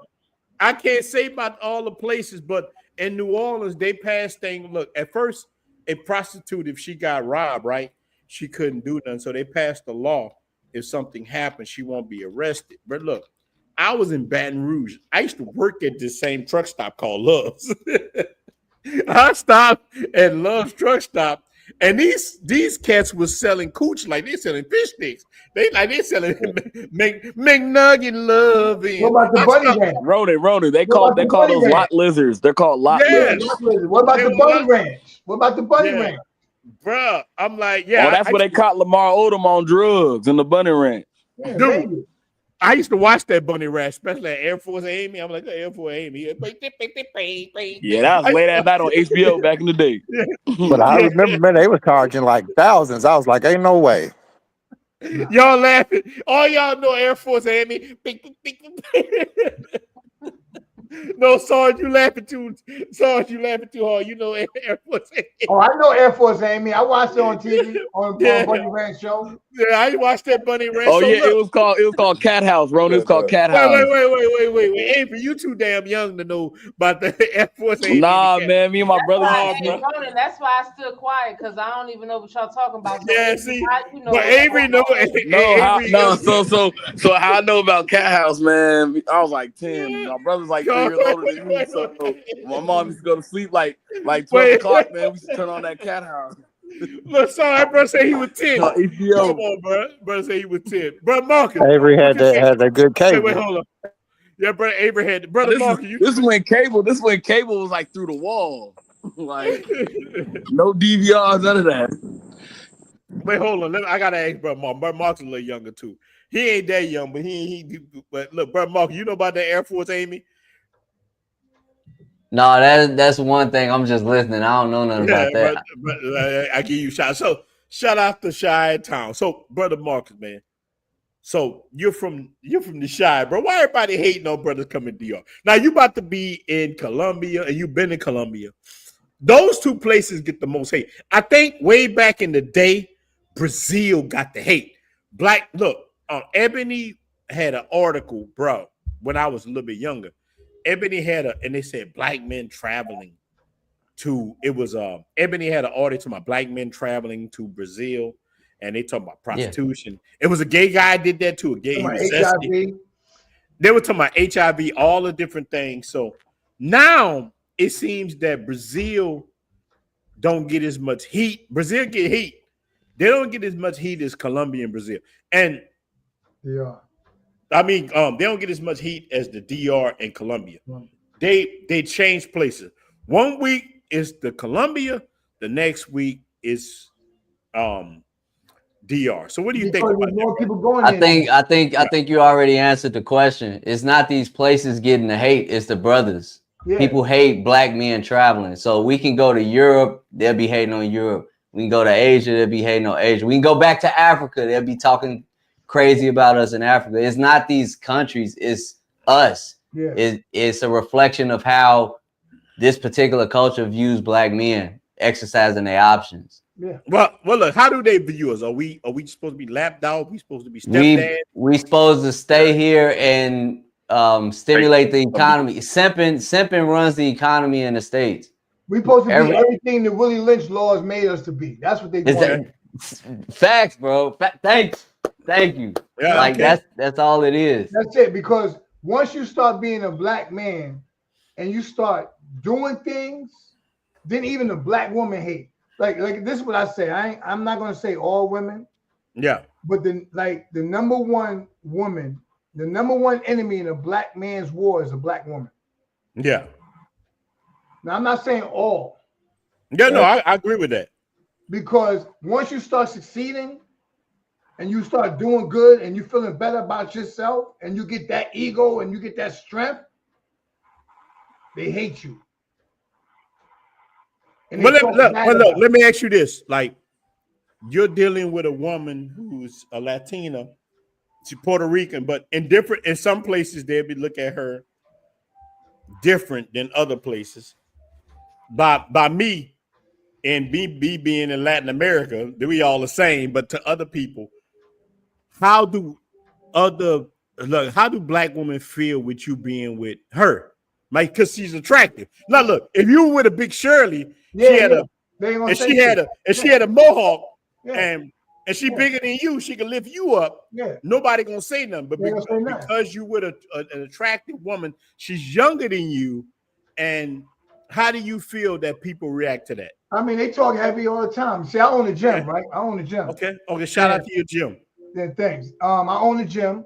And I deal with a lot of black women in there all the time. And I talk shit to the white women, black women, all women, don't I? Yeah, you keep it. You know what I mean? I go in on them because I'm me. Like, I don't need y'all. I'm me. I'm good. You know what I mean? I've been on my own forever. So I don't need your acceptance. But I'm gonna tell you my truth. You know what I mean? I got a female in my gym. Her son deal with a Puerto Rican woman. She's like, I just want him to deal with a black woman. For what? He's happy. Like, what kind of woman? What do you care what kind of woman he deal with? What's the problem? Even if Puerto Ricans got some black in them, a lot of Puerto Rican, Dominicans, Puerto Ricans. So that's why they don't care about really real blackness. They just want to be them. I think it's just like Brother Marcus just was saying. It's about them. But so they're all lonely though. They all lonely. Man, they losing. They're all lonely. So why are you still stressing about who deal with who when you're 48 years old, still lonely? It's over for you, mama. Dang, your brother says it's over for you. God dang. It's night-night. Well, look, let me ask you this, and anyone of you brothers can answer this too. Is it our fault because we don't call it out? I think a lot of us guys, man, we grew up with women, black women especially. We're scared to say something. Not that we're scared, we're more respectable. That we don't want to say, hey, mama, you need, let's like this. Look, let's listen to one thing. Look, let's listen to this one more time, man. We got to listen to it one more time. Our brother Kevin, he kept it a buck. Look, let's listen to my brother Kevin. Look. Higher now than it was when I was married because I've grown, I've learned, you know what I'm saying? And I got to know who I was as a woman. So I think my value has increased because as you get older, you learn, you grow, you mature. So that's why I think my value has increased. This is the equivalent of saying, I've been on the job for 20 years, but then you go out into the market and you find out that what they were paying you at that job ain't what the going market rate is. Happens all the time. Damn. Women do not gain value in men's eyes with wisdom, age, and experience. They gain value possibly in your husband's eyes, but not to just men on the market. You're older and used. Damn. No product gains value. And you ladies will sit there and fight logic. You said your value is higher as an older woman because you have age, wisdom, and experience. What are some of the top reasons men choose a woman? What do men generally pick women based upon? They look. Exactly. Not their experience and wisdom. Okay, Kevin. Yep. Damn. So look, the brother just hit on what we talking about right here. Like, do you think a lot of us men, especially black ones, we come from black women? I think a lot of us hold a knife to our throat a lot. We don't want to say nothing to hurt their feelings, even though if we just told the truth, our community would be in a better standpoint. And look, Bert Marcus, you finished, in the floor is open to anybody. But Mark, you think that we just scared or we don't want to hurt? It's not about being scared. Do you think we just don't want to hurt anybody's feelings? No, we have consequences. Men have consequences in this particular environment for speaking. Real talk. So, like, even considering the black women subject, I don't necessarily bash the sisters like that because I got family and I see the stuff they going through, the good and bad decisions they make. But when we get sisters bashing us, I'm looking at a black woman, a black American woman, but mentally I'm really just hearing the same narrative coming from a racist white dude or a racist white dominant society. Well, hold on. You just hit something. You hit on something so important. And I want you to answer for anybody that can answer this after that. You hit on something so important. Why is it that we feel a ownership of the black community that we feel? I feel like I'm bashing, but ever since the 80s and 90s, women been talking about black men ain't nothing. They don't feel that about us. They don't look at us like, my mom, like, I'm gonna give my mom some credit. My mom told me about my dad. She never said your dad ain't ish. No, my mom told me, you'll see how your dad is yourself. That's some of the best game. My mom never looked at me and said my dad was a bad man. But I've heard even relatives, black women say, he ain't ish. He ain't ish. I grew up in the Oprah Winfrey, Rolanda, Donahue age in the late 80s and 90s. Where I do remember those shows. Yeah. So they treated black men like we weren't nothing. Why is it that a lot of women don't feel that kinship that they got to protect, but we got this thing in us, and we just talking here. Well, we got to say, well, I don't want to bash them, but they'll bash the hell out of us. They beat us with a stick. Okay. Well, I say that from a place of sincerity. I mean, I believe you. That's why I want you to say it. Yeah, I mean, if I really had something against American black women in particular, I'd be on all of the shows talking about black chicks ain't nothing. I remove myself, I distance myself from those circles just to make that distinction of, look, this ain't about, but I didn't dated black, white, Latina, everything here in the States. It's across the board right now. It's a cultural thing. Everything. Yeah. Yeah, like we talked about earlier, it's not just a black woman thing. Like the black women are closest to us. We had the most experiences with sisters, so like that kind of stings in a way because naturally we want to love and care for them. But like you said, I could sit up here and say I love the sisters all day, and I still get stabbed in the back.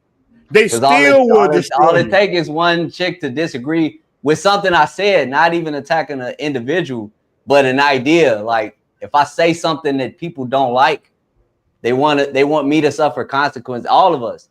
So I don't think we're scared to talk. We sitting up here talking right now. We're not scared to speak. I'm not talking about us. I'm talking about a lot of black men. Like, this is real talk. I have talked to black men who've told me, Rona, wait, don't say that, brother. You're bashing. I'm just saying, damn, what about us? Mother told me I had women tell me, man, your ding-a-ling small. What about them? So I had, brother, look, why it's small now? It wasn't small yesterday. It was. When I was hitting your sister, pow, pow, pow. Why it's small now? But like you said, but black women don't even hold themselves accountable. You know, I mean, we talked about that a long time ago, where you could a black woman could be just dead wrong, and the sisters will still gas them up, like, yo, it's okay, girl, it's okay, and they'll stand by their side. So that's another reason why we don't do it, because we already know as soon as we point out they're wrong, all they're gonna do is just come back and jump on us and say, oh, who hurt you? You're bitter. You're a narcissist. They're going to hit you with all of those terms that they wasn't using back before in the 80s that I don't know where all these terms came from now that they're using against us. So now instead we just figured out, something, it's better to show receipts than to sit there and just talk about it. And that's really what it is. It's like, I'm a big Malcolm X watching X back in the days. And I remember him saying, all you got to do is set up a clean glass of water next to a dirty glass. So rather than sit there and talk about the dirty glass of water, I'm just going to show you a clean glass, and then you have the choice. It's just like when I before I met her, I was with my daughter mom, and my daughter mom said, "You would never find somebody better than me." When I started dealing with her, now my daughter mom an alcoholic. Yeah. Ever since, every woman that had me before is doing way worse. My daughter mom was over at the house the other day, seeing our daughter, and was like, "Y'all look happy. Y'all look great. Because we are. We don't have to fake it." See, the thing is, the black woman always wants you to protect her, but then she want to talk bad and disrespect you. And I ain't just trying to say the black woman, because you got Spanish women in the hood. Any women. Like the black woman, the white woman. Act like the brother said, look, our brother Men on the Move said that the same thing. Look, let me play this right quick so cats realize, because anytime I make a video, there's always some soy boy or some dude that when I talk about stuff, they're like, "What about the white women? What are white women at?" They talk about. So look again. I got a letter in the mail yesterday that told me that my housing stuff was like defunded and they can't help me with any of my bills anymore, including electric and gas. And if I were to move, they couldn't help me move anymore. So it's super cool as a single mom that literally can't work a ton because I have my son. So that's sick. And then my son's in early intervention, and yesterday they came and they told me they can't help me with gas cards anymore, which put gas in my car so that way I could take my son to appointments and play groups and literally like the grocery store. My phone shuts off tomorrow, my internet's off, I can't pay my electric. God damn. And then they just defunded all of that stuff. And now I don't get help with anything. Thank you for making the case for us. Thank you for making the case. I'm going to play the rest of the video. As a matter of fact, I'm going to spin a plot and I'm going to play the entire video. So I'm showing people that, because people say I don't show. It's American culture. It's not black culture. And it's not, look, black culture, ghetto culture, all this stuff is different. Most people that I know who are melanated are doing good and are trying to do good. Now, when we get out of order is when brothers say, "Hey, you know what? I'm going to give me something else and deal with." Cause look, I done had problems. Look, I'm a person who dealt with white women. I done dealt with Latina women, and ain't no woman I ever dealt with better than what I got now. I ain't gonna lie to you. Over here in the DR, I will put this on. I tell anybody that. Yeah. Though he said welfare is going fair wear. And look, I think that. But I will. For everybody. I used to be in. I used to live in Baton Rouge. I used to work for Department of Children and Family Services. Yeah, shout Baton Rouge. The substance and nutrition department fell under us, and I will tell people this misconception that our people are under, using these government assistance more. 70% of people that are enrolled in the SNAP program are Caucasian. That is white. Over 70%. Man, sorry. I'm glad you said that. Why? So we stop with that. Okay, that's not that. It wasn't designed for us when it started.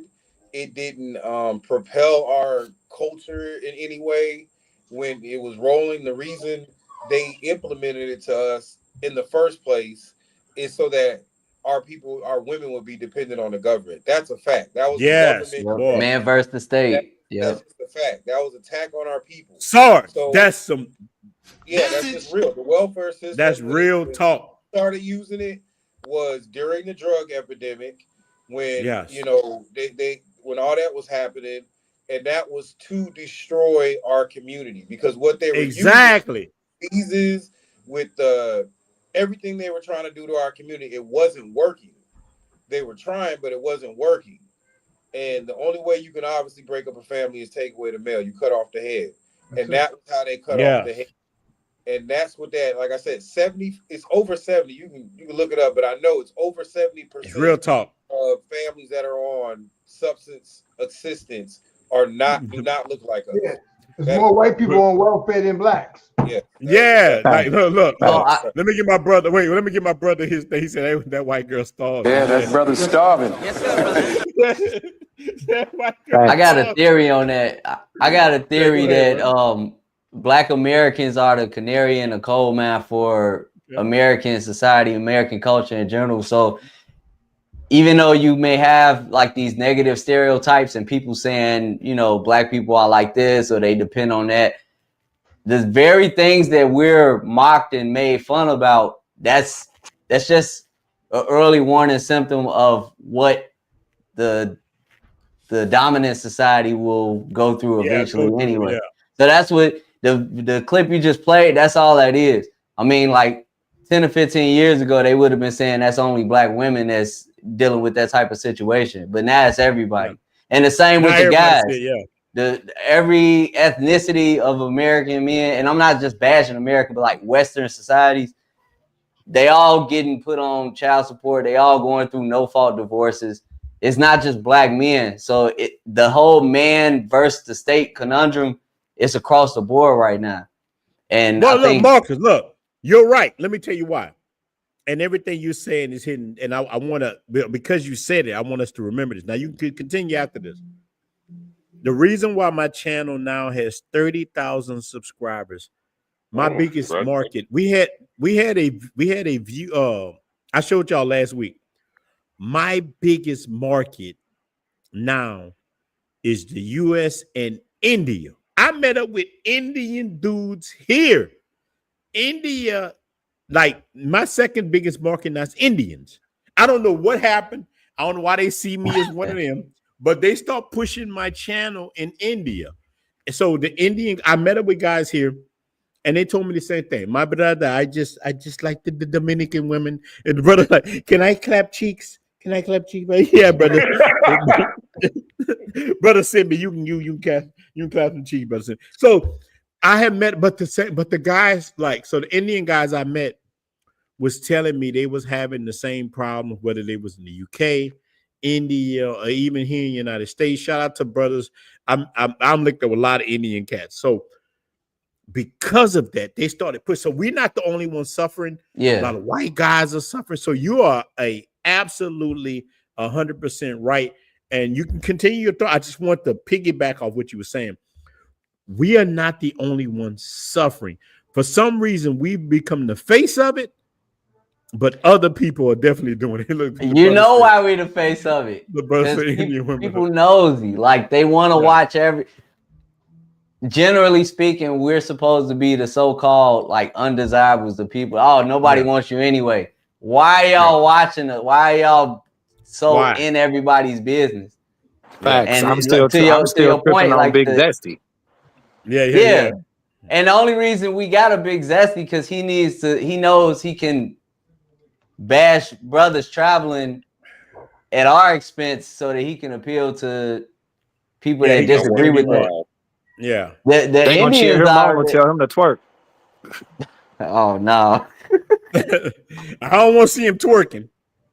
All right. So look, I'm gonna show y'all brothers. So I'm gonna show y'all. Look, let me show y'all brothers this so you don't think I'm lying. Watch this right here. Let me see if I can show my screen. You know, this stuff is so crazy. I'm gonna show y'all because I'm a honest guy. If I can share my screen. Wait, let me go to my analytics. So y'all see I'm not lying. Look. My number one, look, what is my number one? United States, right? Second, India. India is my Dominican Republic third. Look, India. So I only did that to show you, brothers, that India. I don't know why, but shout out to my Indian brothers. Yeah. when you hit leave. I saw a video on YouTube with an Indian guy complaining about dating in Canada. Yeah. Because they've been for whatever reason, it's hard for them to talk to Canadian chicks, but they real heavy out in Thailand too. Yeah, and dude, I met some Indian people here in the DR, and they were cool as hell. Like I know in Thailand, people say Indians rowdy, or even in Colombia. But the Indian cats I met, I don't know if they own shares of Microsoft. These cats were rich. Brother, you drink all the presidents you want, brother. Look, brother, look, I told y'all the last time, brother, give me these incense. Sorry, look. Oh, yeah, look. Shout out my brother, give me some incense. I still got my incense. You got the hand roll? I got my incense, brother. Like, brother, if you like these, you will be blessed. All right, brother. I keep it. So, but me as a man and Marcus, you're saying the same thing, that we all going through things. We put it on a black level, but we all going through, like, a lot of us, white, black. Like, my audience is very diverse now. It used to just be black men going through this. Now it's more diverse, and I'm cool with that. But because we all suffering. But when you leave out of your environment, or you find a person like my brother did in his environment, that's the look. Do you think people want to leave the States? If you could find a woman in the United States who on the real, that's a good thing. You know, I never found leave the States. Yeah, I mean, like, dang. I found something. I still want to leave the States, bro. But wait, hold on. When you say the other side, yeah, you like, but it's like, look, let me tell you something. I stayed in the States for a long time, and I just never had nothing as good. Now, look, I got homies who have great wives, but me, myself, most of the women I had was very masculine. Even a woman who was feminine, they didn't want me to tell her kid anything. I had a woman, she was a doctor, man. Beautiful woman. Sexy. She cooked for me, everything, but she had a son. And if I told her son anything, her son was acting kind of, I don't want to say fruity, but he was getting kind of, he was a little Duncan Hines. He was a little moist. He was a mama's boy. That's all it was. Black cleaner. He fell off one of those hydroglides. And he was like, eh.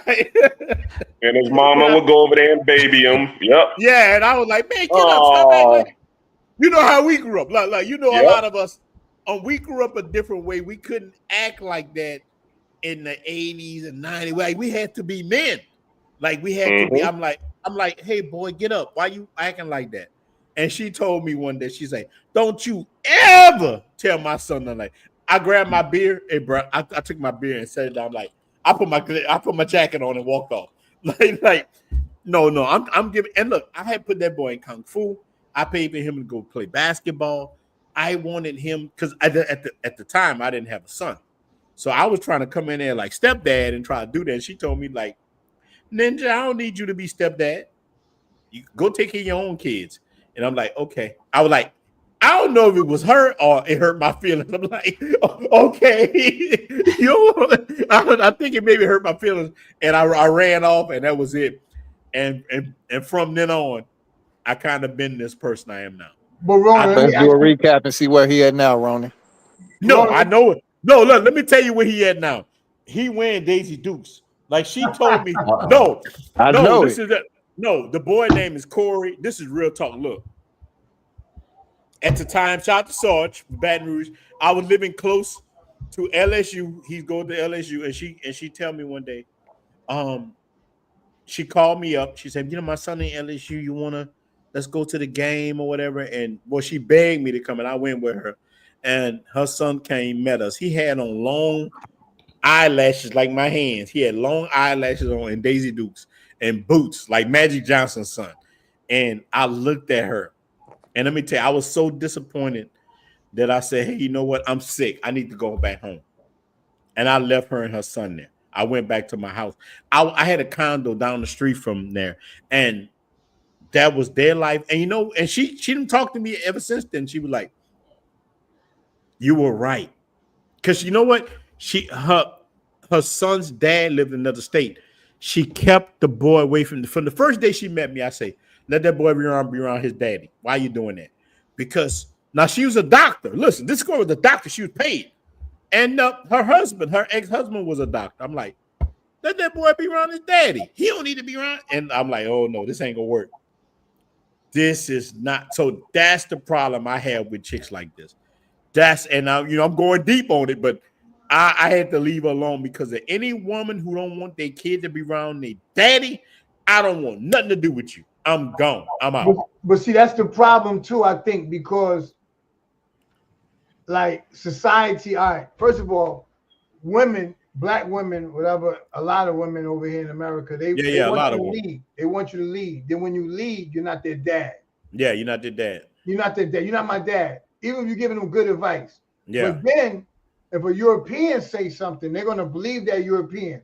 Yeah. Or they think that the European give you equal rights because they try, but you don't get paid the same as men. There'll never be a female. There'll never be a black women judge black men off their income. Yeah. Now how strong you are mentally, physically, what kind of person you are. It's your income. Because look at what all these celebrities do. They do whatever they want, and females don't complain. They love them. But then when they get put out in the media, then they talk bad about them right now. But they wasn't talking bad about them 10, 20 years ago. They looked at them like they was everything. But because we black women value black men off of income, how much you have. And if you have a lot, what are you doing for me to listen to you?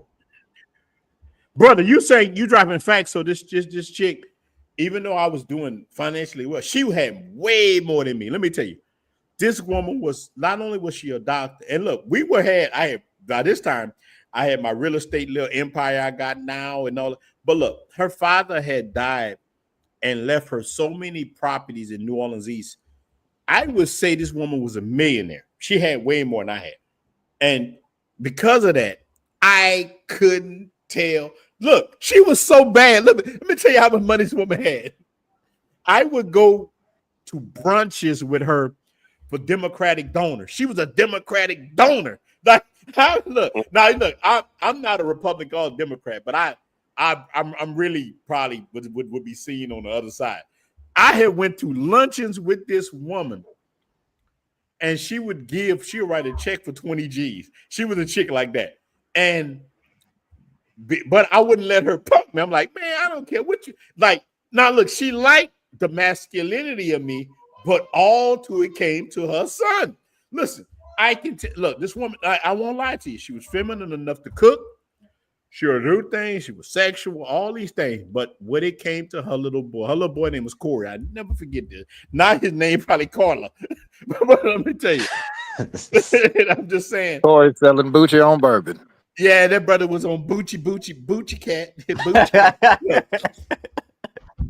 I could deal with her with everything, but when it come to her son. Shout out to my brother T-Mac. T-Mac, bro, you on I don't know what's up with T-Mac too. T-Mac on everybody's channel. I don't know T-Mac like Bruce Wayne. Brother got a lot of money. But let me tell you something. This woman, and I'm gonna tell you, she was until I came to the Dominican Republic, she the most feminine woman I ever had. She didn't mind cooking, didn't mind doing that, but it just came to her son. No matter what I did, I would like, hey, let that boy be around his daddy. And I took a liking to him a lot more because she didn't like him being around his daddy as much. She would be like, you don't know his daddy or whatever. But I would come in and say, hey, look, you know what? Come in like Captain Saberho. Look, I got old boy. I'm gonna take this boy under my wing. And then when she told me, don't you ever tell my son something, that was it. And right now that boy got on booty shorts. He like Magic Johnson's son. And this is the crazy thing that I have with a lot of well-to-do women. They don't want black masculinity. And like I tell men all the time, when a person is giving something, they don't want to give it back, whether it's white supremacy, whether it's female supremacy, whatever it is, you got to fight, you got to take it. So I feel like, and this is something y'all guys can answer. Can we take it back or should we just run? That's a whole nother question. Should we get to the chopper? Coast is not changing to the laws change. Yeah. All y'all got that. Y'all can all answer. Time, like Hoppo said in Color Purple when old girl got slapped at the juke joint. Time to go. Yeah. It's like her. It's a both. It's like my wife It's now. a both and answer. Sorry. Pop, come here, Pop. Go ahead. You can go. No, go ahead. And then go ahead, Brad. No, I was just saying it's a both and because you have to have a base where you can set up shop, just like in the Matrix they had Zion. So you got to go to you have to create your Zion first and set up a base of operations that you can operate from. Then you can come and fight the battles that's going on here. But you can't fight the battles when you got the people fighting you from all sides surrounding you. You're gonna get slaughtered. You're gonna that's all that's gonna happen. So yeah, I would. So it's a both end. You got to leave, set up shop, create your safe zone, and then go back and fight. Yeah, absolutely. That's like this. Like Pop, if I ever, listen. This is my wife's son. You know what I'm saying? Yeah. He's 17. I've been with him since he was 5 years old. Yeah. Then so when I came in his life, and I tell him things, it was times like that. I just did it slow, but now I tell him this is what it is. Yeah. You keep me a buck. And this is how we doing now. If she can't say nothing because you don't know how to raise a man. Yeah. And if you did say something, I wouldn't be here. Mm-hmm. And he listens. Don't you listen?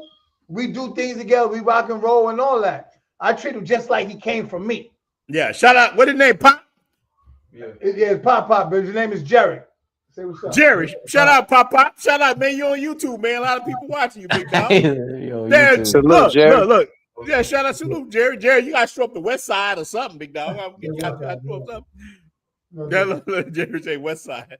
Jerry say Jerry from New York, but he said I'm from.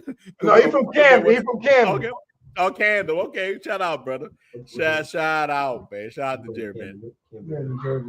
But yeah, that's all I want to say. Like that. That's what it is. See, the thing is, you can't settle for nothing. Like if she wanted to be rebellious, I'd be with somebody else, or I'd be single. Yeah. Or I'd be in DR, or I'd be somewhere. You know what I'm saying? So but look, you did what I did. You checked it, and a lot of brothers don't check it. Like when she told me not to tell Corey nothing, I had to make a life decision. Now think about this.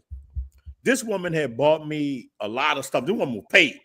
When I tell you she paid, like she lived in a mansion and everything. I'm in the mansion with her now. And when she tell me, look, this is real talk. I'm gonna tell y'all. She was trying to baby me up, bro. Like, but I'm not a cat like that. She was like, baby, you don't need that job. Now this woman rich. Now I'm gonna tell you, she had way more money than me. She was like, baby, you don't need to do that job no more. I got you. She wanted me to be a kept man, and she had a lot, and I just couldn't do it. And especially with her son. And I remember when that day happened, I put my jacket. I looked back at her, and I heard my grandmother.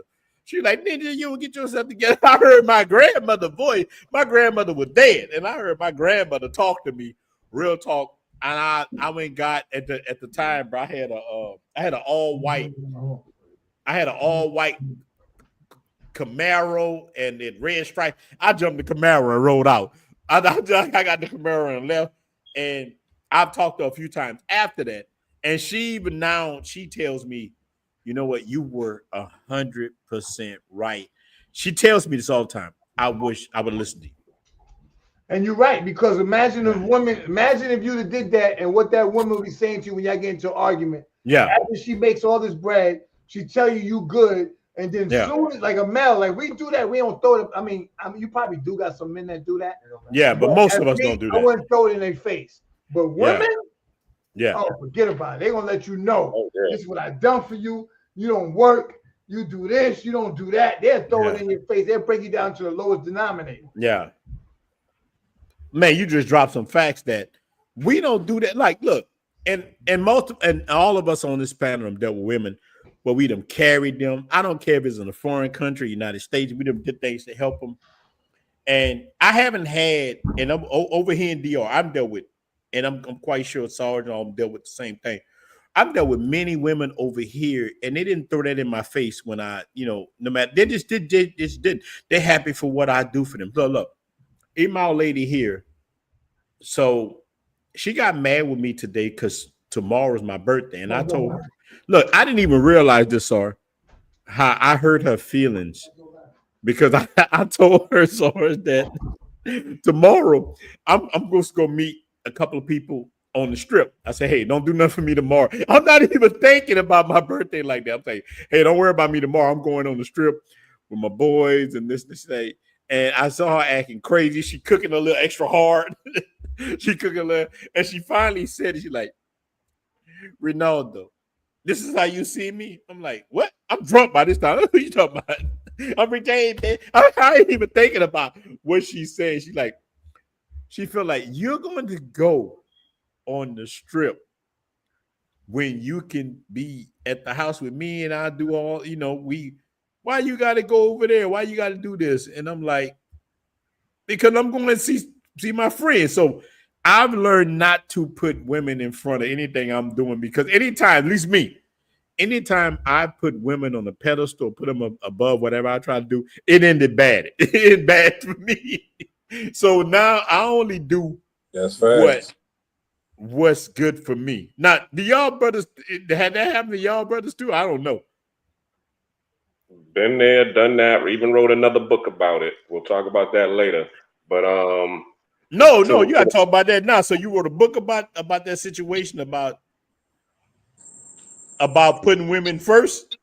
You put women first, you're gonna lose. Yeah, exactly, and that's what happened. Yeah. You've talked about your relationship in the past on how you gave everything, even went to the church, and then she still left you in the end. So yeah, I mean, even in my previous book that I wrote, Shameless Plug: Memoirs of a Narcissist, I did that. Where when me and my baby mama broke up, I met my new girl. And I had a lot of female friends, who done made me their plutonic just in case break glass buddy. And we would talk, and I was cool with that. She was like, "Nah, you need to chill with all of that." But yet, she kept all her orbiters around her, and I'm like, "Hold up, you keeping your orbiters around, but I can't keep none of mine."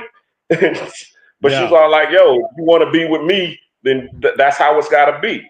Me being over here, because the girl had a little bit better stature than my daughter's mother, I shut up and took it. Later down the line, it came back to bite me in my behind. I'm here in Panama right now. Yeah. So lesson learned on that one. No, that's real. Like my brother say, Ronald going to hang with his friends do ghetto thing. Like, oh boy, he smokes with cigarettes off of Boondocks. LaCar with the little cat. Yeah, bro. Look, I do not put women in front of me anymore. I done that. Like, look, Black Cleaner, you said the truth. Look, a lot of us street cats, like I hear people say, look, I was a real street cat. I had gold teeth, everything. Like, so I hear people talking to Travel Space about street stuff and all that. Bro, I was a real, like cats who know me, I was a real street cat. A lot of you guys were real street cat. And that don't mean nothing in the broad scheme of things.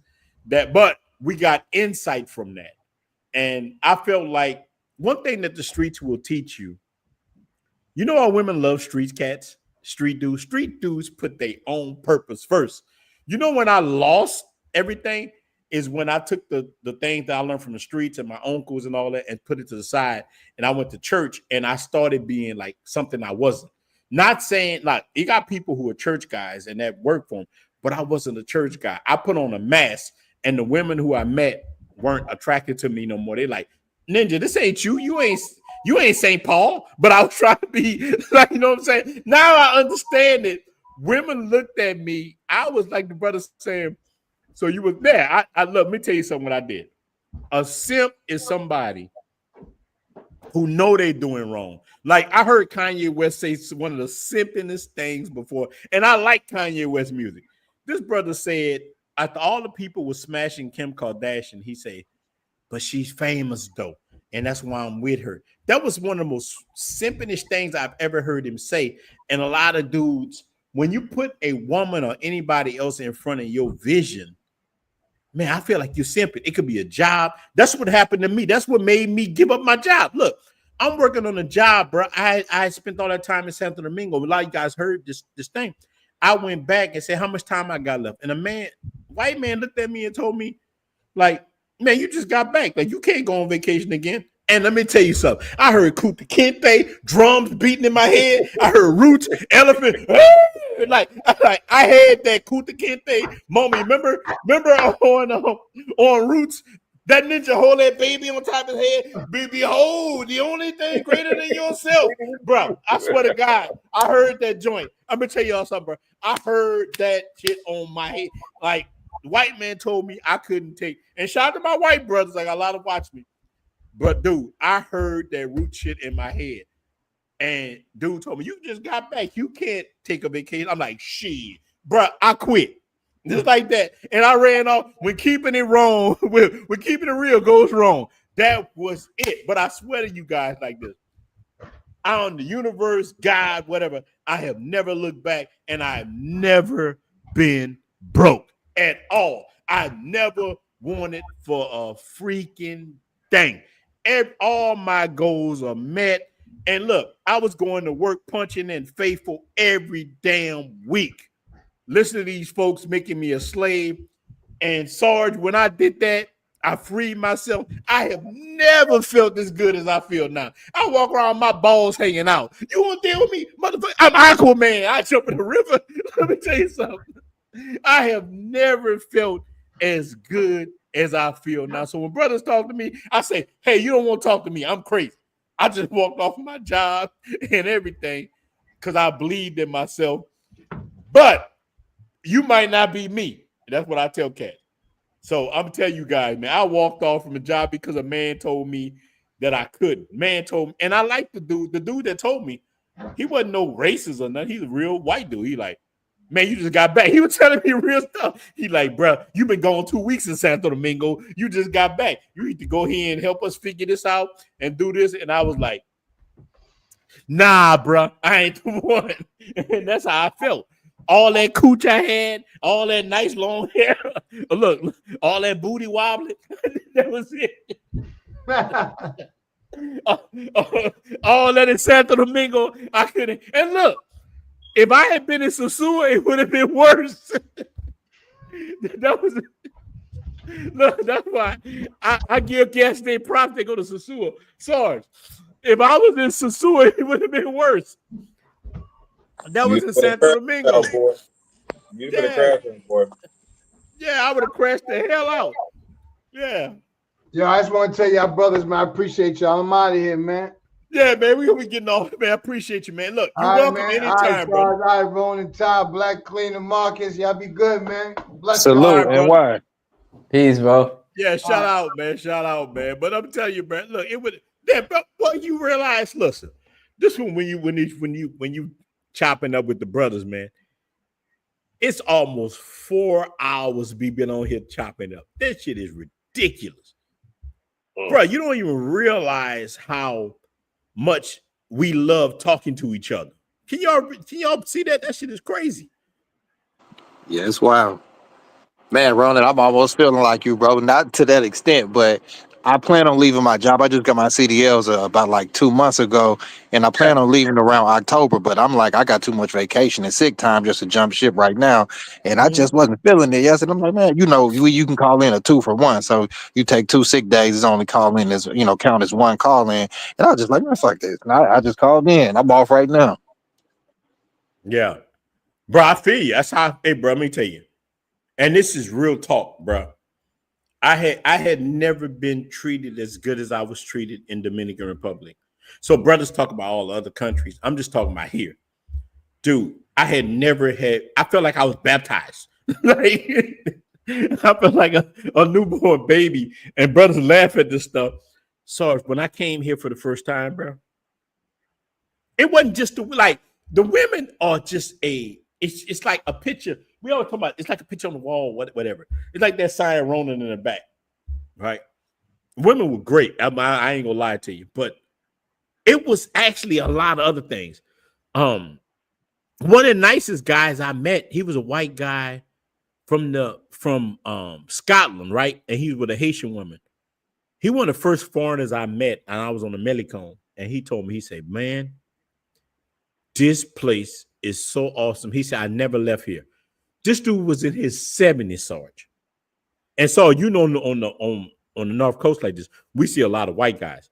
He would abuse, and we see a lot of white guys with Haitian women. He had a Haitian wife, and he told me, and he was real talk. He said some of the best women you're gonna have, you can get here, Haitian women. And look, at the time, I'm like, man, I want a damn Haitian woman. But boy, I tell you, my woman here, Dominican, she's great. But some of the best women I have met here have been Haitian. I don't know if Sarge just said the same thing, but I've met some like solid Haitian women here too. This is just the life. I can't compare it to the United States. It's so foreign to me. This is just the life. It's awesome. So what do you think about that? And anybody can answer after that. Man, look, I'm gonna give y'all a quick story before I gotta jump off because I gotta go back to the Friday. So y'all pray for me. I gotta go back home for about a week. But I'm gonna tell you. So when you leave, wait, hold on. So you leave Friday? Yeah, I leave Friday afternoon. How long you gonna be in the United States? Shit, just a week. I'm coming right back. I gotta go to the United States too, but it's gonna be this is crazy. I go to the United States, and then I gotta pick a place, Miami, or I go to Mexico. Both companies want to pay me to do like a video of their property, but then I come right back like you. I'm only gonna be gone for like a week, so that's awesome. Yeah, but you know, like just something simple in my day. Like I get up, I go to the Caribbean Express, whatever, pick up cash. Everybody know me, so they good morning. How you doing? How's my dog? For whatever reason, is famous out here, so they asking about the dog, blah, blah, blah. So I had a chick get on the bus and ride the bus 2.5 hours. Now I'm not smashing at all. 2.5 hours to braid my hair for 3.5 hours. Yeah. She made me food. She got anything I needed. Like asked me if I needed anything before she got here. Did all that work. I paid her way less than I'd even pay for a date in the States. Yes. And then she got her ass back on the bus and went back to Santiago and was like, hey, I made it home. Yeah. Like that, when we talk about feminine energy, like I always tell brothers out here, I allow the women to do what they're good at here. Yes. So if it's a service they're providing, if it's a massage, if it's a hair braider, if it's a cook, if it's somebody to clean your house, I allow them to stay in that. I never allow them to step out of that feminine energy. Mm-hmm. So my whole thing is, Ron will tell you, you don't walk in my door unless you're doing something for me. You told me that. You told me that a long time ago. That's real talk. You will provide a service for me if you're gonna walk in this door in any capacity. Like you don't make the bed, you get blocked. That's how I am now, right? Because you get to a point, especially in the suit, where you like, okay, I'm just spending money, and these are empty calories. Like I'm just eating a bunch of potato chips every day. So me personally, I can't get in a relationship with anybody right now because I don't feel like taking care of another grown person. That's just where I'm at in my life. Yeah. Like for a little while, I want to take care of my damn self. My kids are grown, they good. I just don't want to. I don't want to deal with that in any capacity. I don't want to have no arguments. And what's your word, Sarge? What's your word you always tell me? You for the what? He said, you for the street. Wait, you tell me all the time. Oh, yeah, you for the street. Sarge said he for the street. He ain't give a damn. You for the street. Yeah, shout out to Sarge. It is no confusion with me out here. I can give to the kids. I can all that stuff. But that part of my life, oh no, I can't do that. So what I say here is if you allow, it's gonna sound horrible, but no, keep it a buck, Sarge.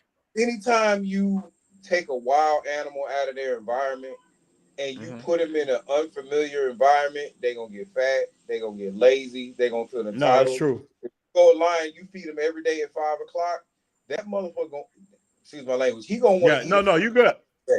Every day he gonna want, and if you don't feed him at 5 o'clock and you miss around and miss a date, he gonna eat you next. That's how that works. And I think when you get a woman, especially overseas, I just preach, let them do what they've been raised to do. Let them do that. They're comfortable with that. Put on some damn bashada, go sit your black ass down and educate yourself on something and let them do what they do and get out their way. Soon as you start trying to put some limitations on them or start questioning what they doing or how they deal with their family, you starting to do exactly what we running from in the States. Let them wait, I gotta stop. So you just said something so awesome that I had to learn myself being over here, like living in with multiple. I'm living with a couple of Dominican chicks. Let them women do what they do. Leave them alone. Leave them alone. At the worst, you go get another one. Even at the worst of it, you don't like it, go get another one. Yep. It's just like it's real talk because look, you did something I should have done when I first came here. I came here, bro. You know how they say hurt people hurt people? Bro, I landed in Santo thought I wanted relationships. And I got a video coming out about this. Be careful who you get in relationships with because you're not ready. I came here thinking I was ready. I jumped in a relationship every woman, every week. Hey, baby, I want to be with you. You're the one I want to be with. And next thing you know, mother want to kill me. I'm burning up houses, and I'm quite sure Black Cleaner probably went through this. We have to be settled ourselves. Know what you want. Sorry, one thing I give you, and this one thing I'm gonna always give you props about. From the time I met you, you know who you were. You know what you wanted. I don't know if it's a military thing. I don't know.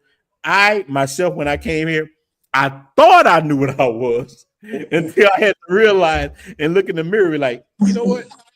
I'm no earthly motherfucking good. I had to look at myself in the mirror and say, I'm messed up. I'm crazy. It's like I got problems, but at least you said from the jump, you told me. Me, you say, hey, Ron, I'm from the streets. I don't know what I want to do yet. That's real talk. What it is. And so and that's why I always say a lot of these brothers that come, claiming they from the streets, no matter where they from in the country, they come out here. Yeah. I done bumped my head. I done got robbed. I done did that. Yeah, you did thing. Yeah. I done thought about taking somebody off the street. We're men. Yeah. You think about it. But at the same time, a lot of these brothers that say all that, they come out here. And one thing I say about Sosua, if you not from the hood, Sosua will expose you in a matter of hours. Expose you quick. It will expose you. It will expose you real quick. The women, the culture, everything about it will expose you because these people out here getting it how they live. And if you really not used to that, you can get your behind up out here, like all the way. Well, sorry, that's why you think people hate so much on Sosua? Yep, like, that's exactly dude, what they hate on. Sarge, I was in Playero the other day before I went to Santiago. I saw a dude, he's a quote unquote YouTuber, and he was I ain't gonna say the brother's channel because I'm showing him respect. He was in the Playero, you know the Playero right there on the strip, off the strip. He was kissing he was kissing this chick, tongue kissing this chick all over in there. He was like, "This is mine." I'm like, "Dude, she for everybody, big now." Like, they used to call her jawbone. Yeah, they used to call her a jawbone. That brother was all in her ear, and he was so. But this dude is a YouTube guy. He's trying to tell guy. I just looked at him. He saw me looking at him, and he started laughing. I'm like, "Damn, brother, it's you." Damn, what the hell would make you feel like that? He was kissing on Dashiki. Yeah, he kissed on Dashiki like on that. That's Dashiki off of what that is, the drinking your juice in the hood. Yeah. Like, oh boy, take me to jail. I ain't used to seeing. Wait, what you say? I ain't scared to see a man in the shower. Like, take me to jail. Oh, toothpick. Those was jokes. Yeah. Take me to jail. Yeah. That's how he was. And this is a YouTube guy kissing this chick in the mouth that I know for a fact who was a suicide bomber, meaning she go down on everybody. She a suicide bomber. And let me tell you, this cat was just going to town. I'm like, damn. I see it every day. And this is what's happening now. There's a lot of brothers that's coming out here doing the wrong thing. Like, they starting to call me Negro Damas out here. Negro Damas. Yeah. I tell these brothers, hey, man, she using the old playbook. Like, that's the Patriots playbook. Like she ain't using this running quarterback playbook. So if you falling for that old playbook because you're not listening to the OGs, i.e. why I did that video, it's because you just don't want to listen because she's still sending the pregnancy test. Yeah, that brother's starving. Yes, sir. Car wreck picture, the ultrasound that ain't hers, the empty fridge. Yeah. Like falling for the old moves, bro. We don't even do the hop step no more in basketball. You know what I'm saying? Sarge, look, wait. So I gotta stop you. Look, you just said something about the pregnancy. Dude, one of my biggest videos, y'all can go watch this right now, called Baby Daddy Blues, right? Sarge just said it, and I'm only tying into what Sarge said. A woman tried to put a baby on me from the jump. Now, that thing about Sarge said, we ain't even doing that no more. This 3 years ago or 4 years ago. A woman tried to do this to me. I ain't gonna lie, that little sucker looked like me. He did look like me. he did look like me. But Sarge, you're right. But cats still falling for it. We done made the video. Like you say, all they gotta do is check in. I make videos all the time. I tell cats, hey, bro, the woman tell me she's pregnant for you, you gotta run. Let me tell you what these chicks gonna do. But this chick here, the reason that got me with it, she did like a turkey baster type thing. The condom fell on the floor, and she grabbed it. I remember it like it was yesterday. And like I'm laying there, I'm I be drinking, bro. So I dropped the condom fell on. I pull it up on the floor. She grabbed it, and I hear the toilet flush, and I'm like, "What you doing?" I'm like, "What you doing? What you doing?" She's like, "Oh, I flushed it," and couple of weeks later, she's like, "Oh, I don't feel good, Papi." All these things. Go watch that video, Baby Daddy Blue. So he go through the whole thing with Sarge. And the reason I'm only bringing the video up because just with Sarge, we done with that. We above that ain't happening no more. If you checking in with the brothers and you talking with, and you talking to brothers who live over here, we gonna tell you, hey, bro, sorry, if a dude come to you, you gonna tell him all the things that can happen to you. I'm gonna tell him, like, if you go to Panama. Black Cleaner, that's why I asked Black Cleaner earlier. Man, what kind of stuff you can get into? So, Sarge, you can finish your point. I just want to add that in there. Yeah. No, I'm pretty much done. But I just wanted to say because it's happening to people I know and people brothers I care about, and really it boils down to is their ego. They want to come out here and prove so much that they different that they end up falling for the oldest traps. Y'all feel me? Right? Like instead of you just coming out here and humbling yourself and say, "Hey, I'm gonna go out and Flip and Ron and Don and Man on the Move and Marcus and Cam and all the Unc Jay, all the brothers around the world that's telling you this stuff, you want to poke your chest out because you think you that dude, and then you get ran through, and it was the first thing you do. You hit one of us and be like, "Man, you told me, Sarge. You told me." And I'm just, bro, I only told you because I love you and I'm trying to see you do well, but I'm also not gonna get in between a man and his woman because that's the first way for you to mess up your friendship.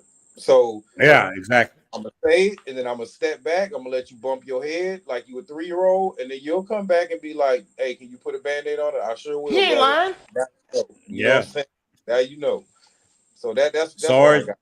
Yeah. Sarge, you just said it true. Now I'm gonna go back around the panel before I stop. So what you doing tomorrow, man? I know maybe I'm gonna go to Flip. I'm gonna hit you up if me and now Ryan, shout out to Vacation Time and Ryan. He supposed to be at Flip tomorrow. So if he's there, I hit you up, man. We can eat some tacos, drink a beer, and so I hit you up. If the brother don't hit me up, I won't bother you. I know you're about to go back to the States. Mario. Yeah, but if the brother hit me up, I hit you up and see where you at. Brother Marcus, brother, we're gonna go back around before we stop.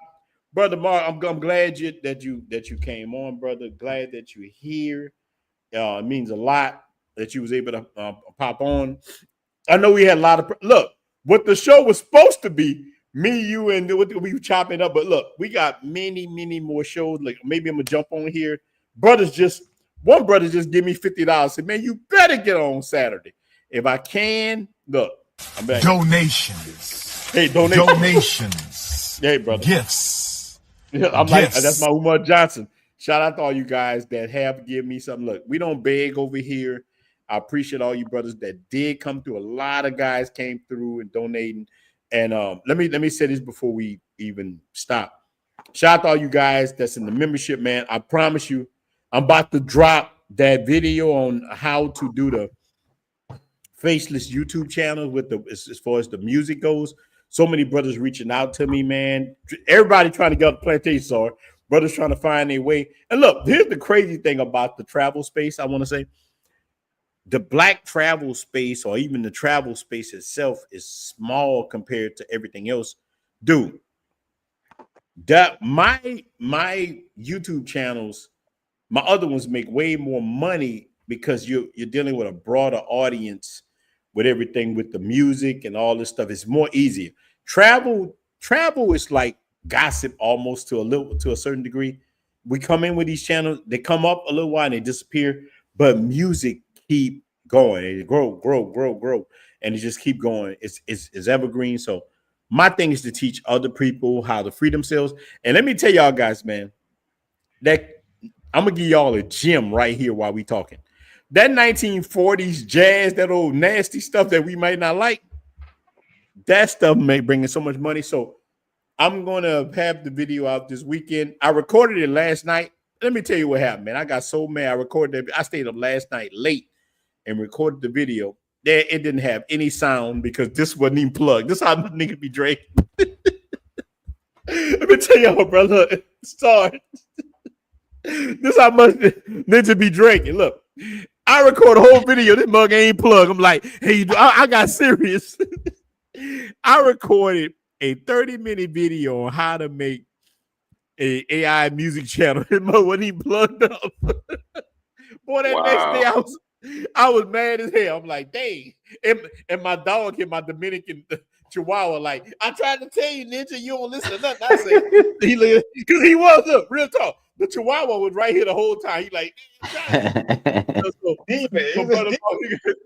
there you go. But look, I'm gonna make sure I post that. A lot of my brothers who support me a lot, I'm gonna send it to you guys, man. It's a win. I'm gonna tell y'all guys, man. This is just another way.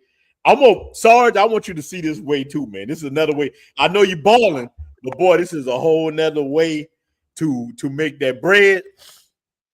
Brothers, this is a way, bro. Black Cleaner, all y'all. I'm gonna show everybody who down with me how to do this. Brother, y'all won't believe how easy this money is. And to do all of it together, boy, we winning. So, brother Marcus, we're gonna go around, we're gonna go Marcus, Black Cleaner, but Ty, and we're gonna close it out from there. Brother Marcus, you got the floor, big dog. Again, I just want to say thanks for having me on. I'm sorry I hopped on a little late, man. I'm back here in the Matrix, man, trying to find my way out. But I want to thank you all for inspiring me and continuing to guide myself and everybody else on finding our way. Brother, you did good, man. Even though, like, I wish you'd have been on from the jump because my power had clicked. Oh, you know, I'm in DR. But Saturday, I might hop on for. I ain't staying on this long again. But look, we have so many people watch this thing. I don't know if y'all see it from y'all end, but we already from the back analytics. We have 1,800 people to watch this so already. So that's what I tell y'all guys, man. These streams are so important. Cats be streaming and don't have no views, man. We doing big things when all us coming. It's us coming together. That's the win. It's us because people just don't want to hear from me. They want to hear from other people too. So that's why people say, why you change the stream? I like the stream to be open sometime where you don't know who gonna hop on. We like the Street Stooges. Sometimes it's with a curly, like, you know how the Street Stooges was. You sometimes you chimp. Sometimes look. I'm showing my age, y'all. You're like, that ninja. I remember Three Stooges. Yeah, look, brothers like that ninja old. But I'm just telling y'all guys, man. Sometimes it's good to change up things. So what I want to start doing now is have different brothers for different things, as long as they got the same views as I got.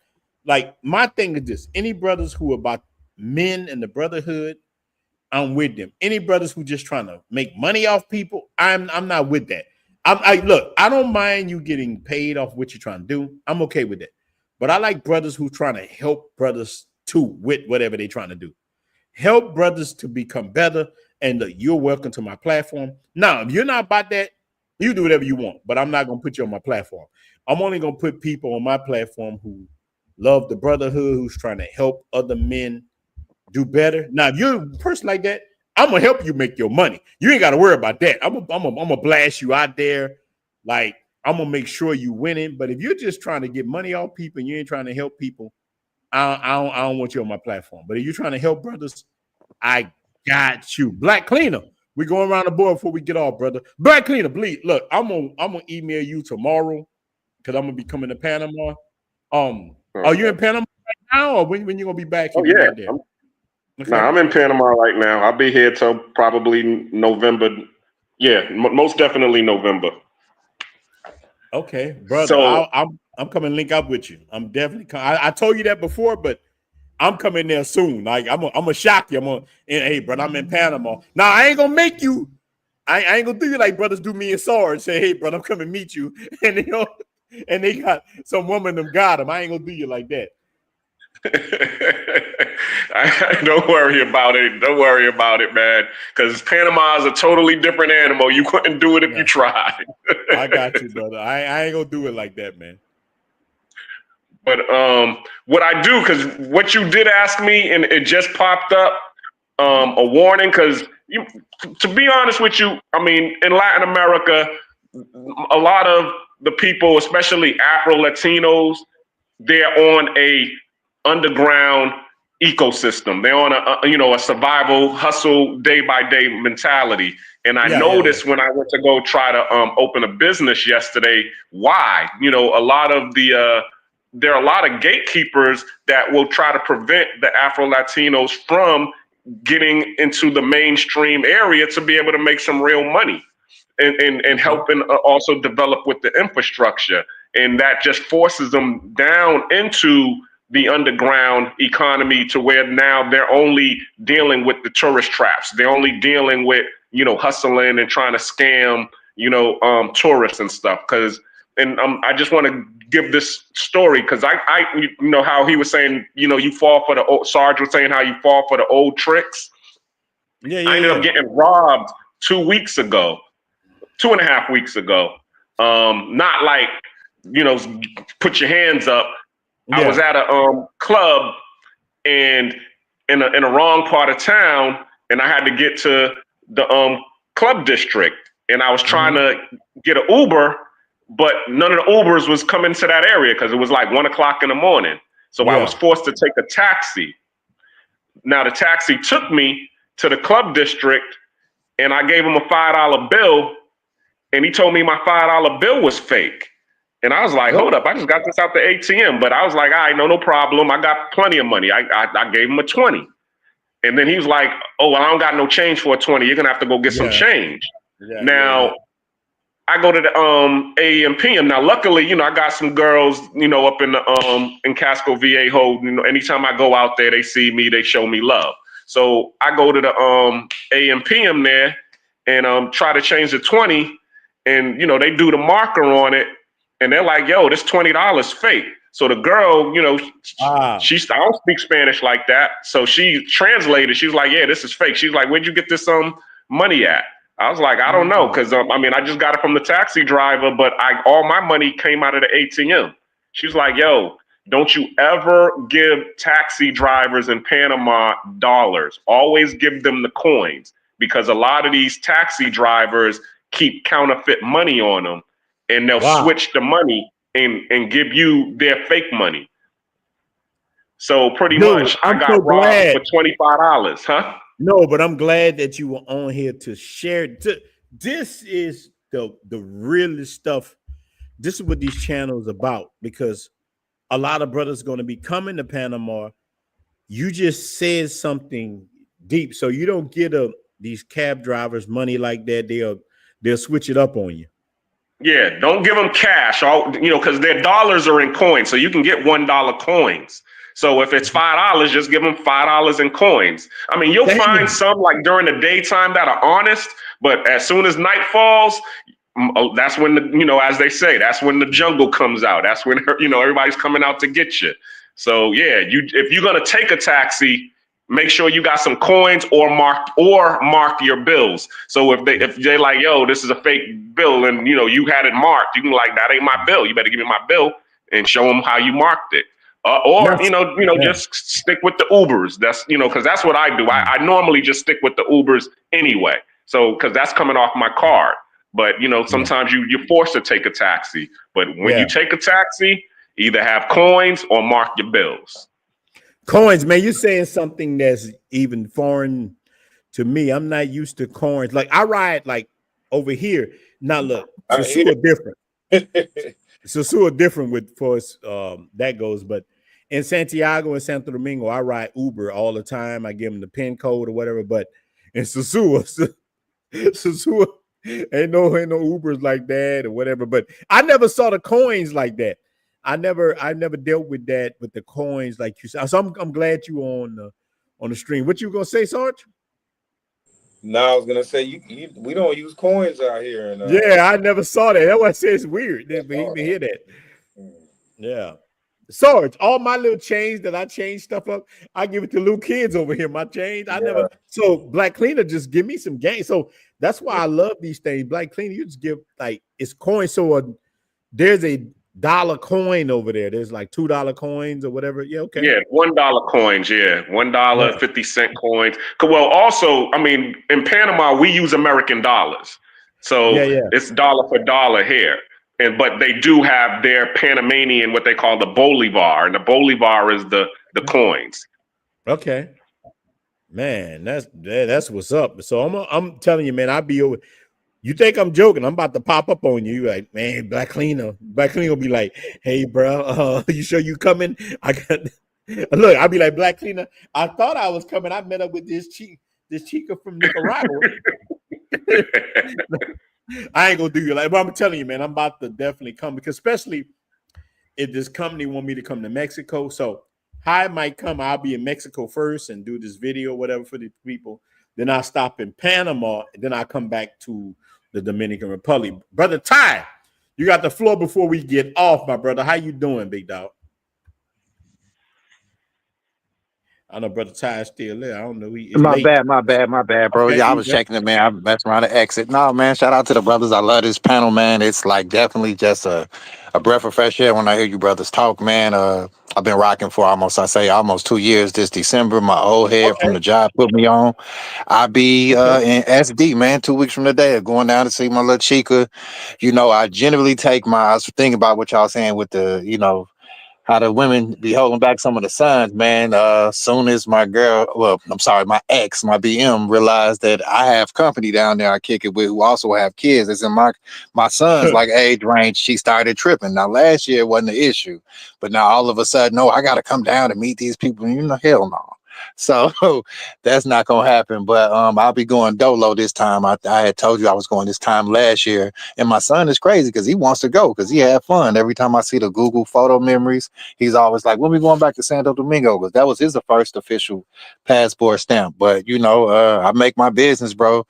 Well, while I'm on the plantation, I definitely be meticulous with this vacation time, and I try to hit up every 2 week, every 2 months or so. I'm off Fridays and Saturdays, so I blend in a few days, try to get I don't want to be a quote unquote weekend warrior, so I always try to get 5 to 7 days and then come back, go back to monk mode, and you know what I'm saying, hit back up in 2 weeks, man, or 2 months, I should say. But yeah, man, it was a good show, a lot of game as usual, man. I appreciate all you brothers.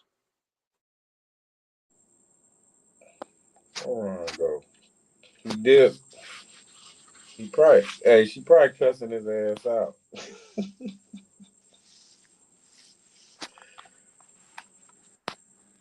think he jumped.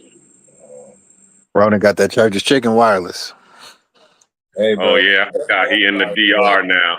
Yeah, that's something you just gotta adjust to out here.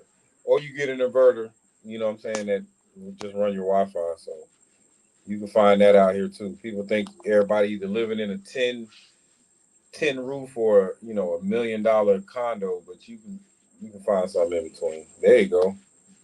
No, man, I just can't. Boy, brother just shook me. Brother, give me $200. I had to call him up. Hey, brother, what you give, brother, man? So I brother, give me $200 cash app, brother, for my birthday, man. But now let me tell you, happy B-Day, Ronnie. Yeah, man, I appreciate you guys, man. Look, my birthday is tomorrow. Wait, damn, it's today.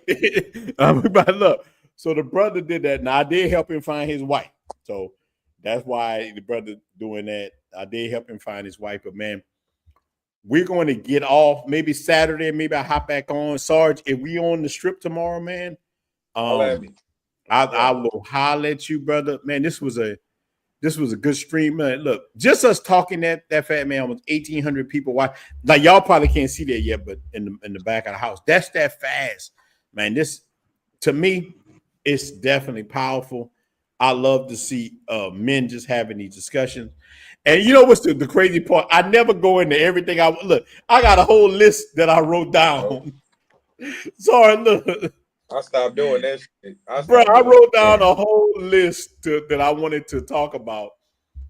And maybe it's for the best because I got so much.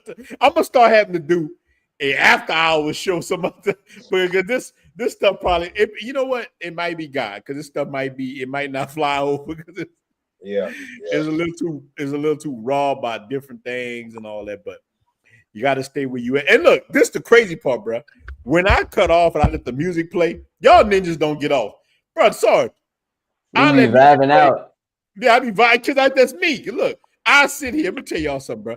I sit here drinking the rest of my liquor, just chilling, and the music just playing. It's just me. It's just who I am. And the music will play, and it's just vibing. It's just a vibe that I be on, letting the music play, but the brothers like it, and that's what's up. And I appreciate all you guys for being here. Marcus, we're gonna do a one-on-one coming up, and I gotta do, man, listen, me and Sarge done them, and Sarge, we gotta do another one. Like me and Sarge did one. That mug got almost 8,000 views, man. Yeah, man. Yeah, we had a ball, and man. Thank you for the 199 super chat, man. I really appreciate all you guys that's shouting out for the birthday. Look, I don't even like birthdays, man. I really don't. I feel like getting old. Like, man, look at like, man, hair getting gray, back start hurting, man. Like, look. Sarge, man, I don't know if I'm ready to be papa. Like, I'm one dude. I am papa age. I'm papa age. But, dude, Sarge, listen, man.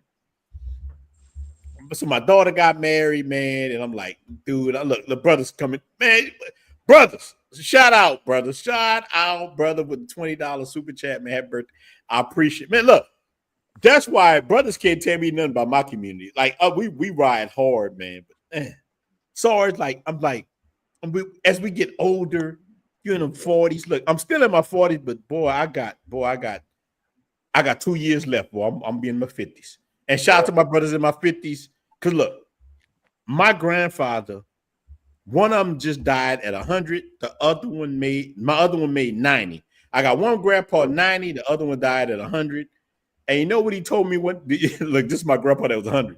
I told him, man, before he died, I say, I made 47. He say, ninja, 47. You young. He said, I wish I was 47. So I'm like, man. So now looking at that, so it's just wisdom, man. We got wisdom. Let's take our platforms that we have and let's build other men up and let's continue this message that we got going. What do y'all think about it? Should we just keep continuing it? Let's just work together, man. All us just work together. My platform is open to any of you guys, man. I want to see all of us win. So we're going to stop it right here, y'all, man. Salute to y'all guys. But look, you know I got to let the music play a little while. I'm going to let the music play about 20 minutes, and I'm out, man. Black Cleaner, I'm gonna reach out to you in the cartel. Bro, Marcus, man, thank you for shot, man. I'm going to reach out to you tomorrow, brother Marcus. I'm gonna chop it up, man. We will do a show. Sarge, I'm gonna contact you tomorrow if these brothers show up. If you don't hear from me, the brothers ain't show up. But brother Dobie, man, look, shout out to that money. Shout out to my brother with the 199. Man, shout out to all you brothers that came through tonight for my birthday. I definitely will buy me a bottle of the black. You see, I'm drinking this red, but tomorrow I will buy me a black bottle. Thank you guys. Look, I like the red, but I need some more of the black, and we're gonna do that. But Sarge, we here, man. Let's drink something at Flip. Yeah. I know. Shout out to Flip Flop. I don't think Flip drinking right now. I usually only drink now on Wednesdays and Saturday, but it's because it's my birthday tomorrow or today. I will drink. Yeah, I will drink, man. Man, look, I appreciate all you guys, man. Bro, Marcus, I appreciate you guys. Look, we gonna end it. Look, we gonna end it on my new song. Look, man, tell me, look, bro, this song's straight New Orleans. I made this. Look, I made this AI. This is sorry. This is me and AI, bruh. I wrote that song. Look, check this out. That's New Orleans. Yeah. Oh yeah. Look, check it. Wait till that cat start spitting. Yeah. Wait till he start spitting. 30K count. 30K, man. I appreciate y'all, Domingo, we worldwide now. Look. Passport life. I know Marcus a rapper. Wait till that cat start rap, Marcus. We did it. Yeah, we up now. 30K in the plane, don't touch down. Passport tatted, I'm free with the lifestyle. Oh yeah. Wait till you start rapping. Wait till you start rapping. Yeah, we up now. 30K in the plane, don't touch down. Passport tatted, I'm free with the lifestyle. DR living got me feeling like wow. Yeah. No cap, I'm chilling with a view and a blunt. Whole squad eating, we ain't doing this one. We did it. No lie, rolling in the sky. Living how I want, I ain't gotta ask why. I'm chilling with a view and a blunt. Whole squad eating, we ain't doing this one. We did it. No lie, rolling in the sky. Wait till you start rolling. I ain't gotta ask why. Came from New Orleans with the heat in my chest. Now I'm chilling where the sunset's blessed. Used to hustle through the rain with dreams in the name. Now I'm speaking to the world and they feeling my flame. Santo Domingo, late night breeze. Morenas walk by, got my heart at ease. Used to be stressed, now it's peace and views. From gumbo pots to Dominican stews. I remember being broke, now I sip and reflect. No regrets, just checks and respect on deck. You ain't grind in the mud, you ain't earned this ride. You ain't feel what I felt when that plane touched sky. We did it. Yeah, we up now. Wait, hold on, wait, Marcus. Yeah, we need that. I need that. We gotta play that at CTG Fest. Marcus, that cat ain't rapping or what? That cat That go. I need that. Touchdown, passport tatted, I'm free with the lifestyle. DR living got me feeling like wow. No cap, I'm chilling with a view and a blunt. Whole squad eating, we ain't doing this one. We did it, no lie. Rolling in the sky, living how I want. I'm gonna hop on, man. Enjoy your birthday. I'm chilling with a view and a blunt. Whole squad eating, we ain't doing this one. We did it, no lie. Rolling in the sky, living how I want, I ain't gotta ask why. Used to hear you drink too big, now they watch me move. From the quarter to the island, every step got groove. No chains on my soul, just Cuban links. We toast to the life while the jealous ones blink. I'm not sorry for the flight, for the peace I chose. For leaving what was toxic and just letting it go. I got love for the fam and the culture that raised me, but I won't stay stuck when the world going crazy. This ain't flex, this facts, we survived the storm. Turned pain into power, now a brand was born. From Aurora to Malali Combs, we breaking the mold. Ronin the Traveler got the game on hold. Okay. 30,000. You gotta send me that link because I DJ. Not bad for a boy from NOLA. Brother, next we gonna do it up. 100K. I'm about to play your and we damn slow big it dog. down. Brother Avery won't hear that Poppy say you love me. Well, look, we gotta end it. Look, we gonna play Poppy You Love Me after this, but let me tell y'all brothers, man. You know that's how we do it. I want to get all you brothers, man. Shout out Black Cleaner. We in the building. Avery, I'll let your song go after that, big dog.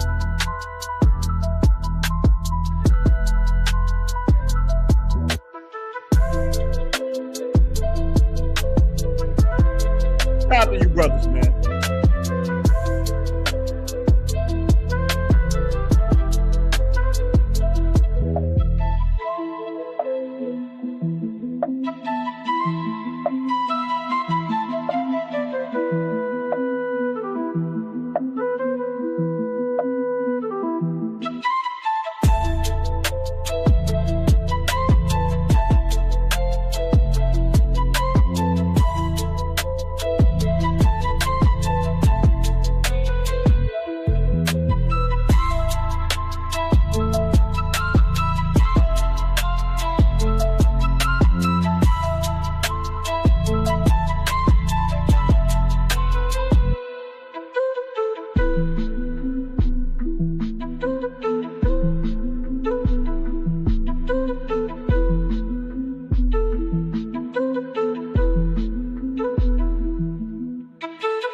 por las calles de Santo Domingo, te veo parada ahí.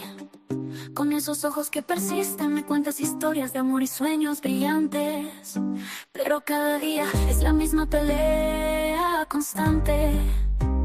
Me susurras dulces palabras al oído. Dices que me amas, pero sé que tu juego es claro. Siempre se trata de los pesos, el dinero que necesitas. Tu amor es una moneda sembrando semillas. Papi, say you love me, but you never ever give me no money. Money, money, money, money, money, money, money, money, money.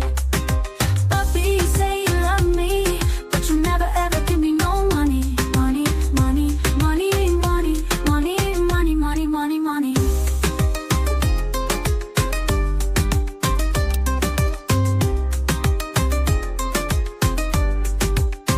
A la luz de la luna bailamos al ritmo de la bachata.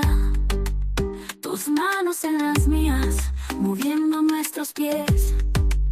Pero el momento se desvanece y tus ojos lo dicen. No es mi corazón, es el efectivo lo que quieres. Me susurras dulces palabras al oído. Dices que me amas, pero sé que tu juego es claro. Siempre se trata de los pesos, el dinero que necesitas. Tu amor es una moneda sembrando semillas.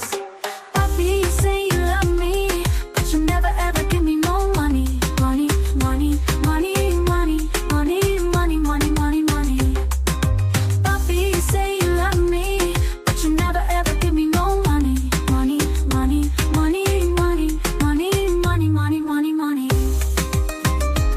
Whoa, no.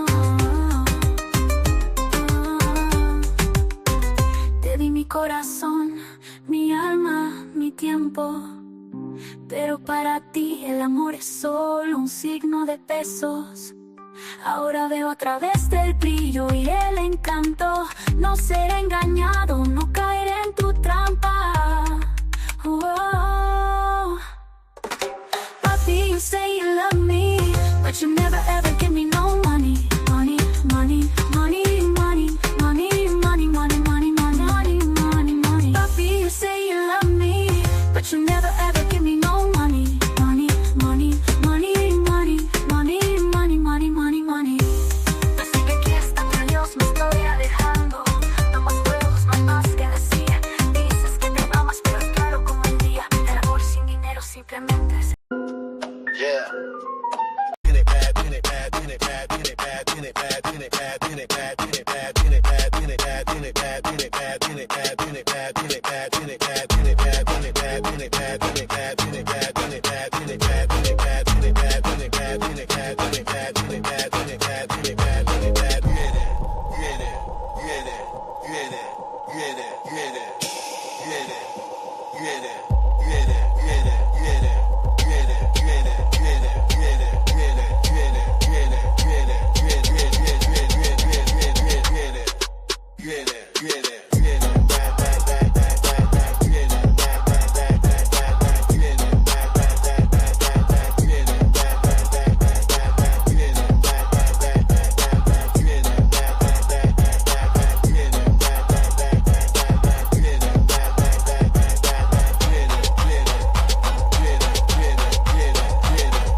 Not bad for the boy from NOLA. Next goal, 100K, and we ain't slowing down.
Oh, wait. Hold on. My brother still here.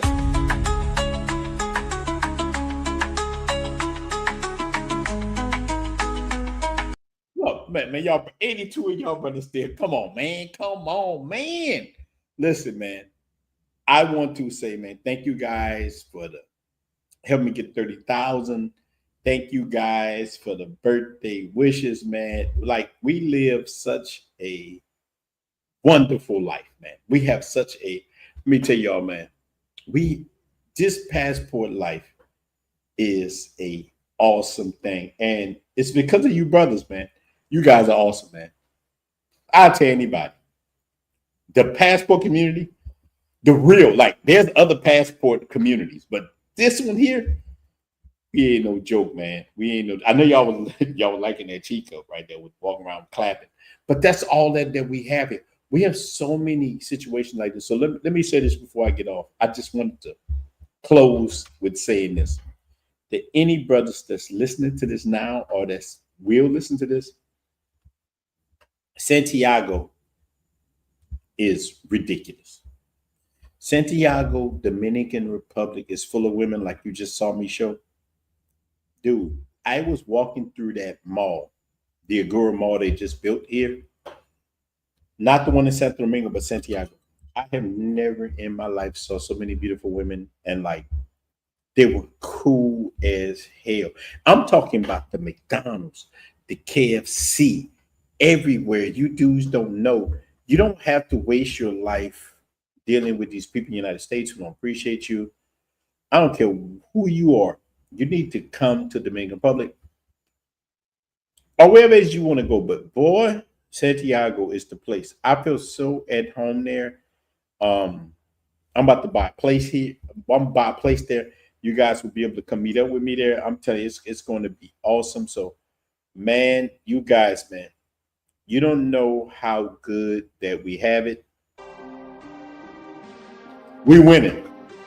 Let me tell y'all something, man. We unstoppable. Let me tell y'all guys, man, we winning. Look, much love to the brotherhood. Any of you guys that's in the store, we're gonna be out on the strip tomorrow. Reach out to me. I'm telling y'all guys, anybody that's here, reach out to me, man. We unstoppable. Why y'all guys up this way, man? But I'm telling y'all, the real talk. This is your brother. Peace. Go to Santiago with me. Look, Santiago had me mad. It's so ridiculous. I'm telling you guys, man. You want no more? Reach out to me, man.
Dixon.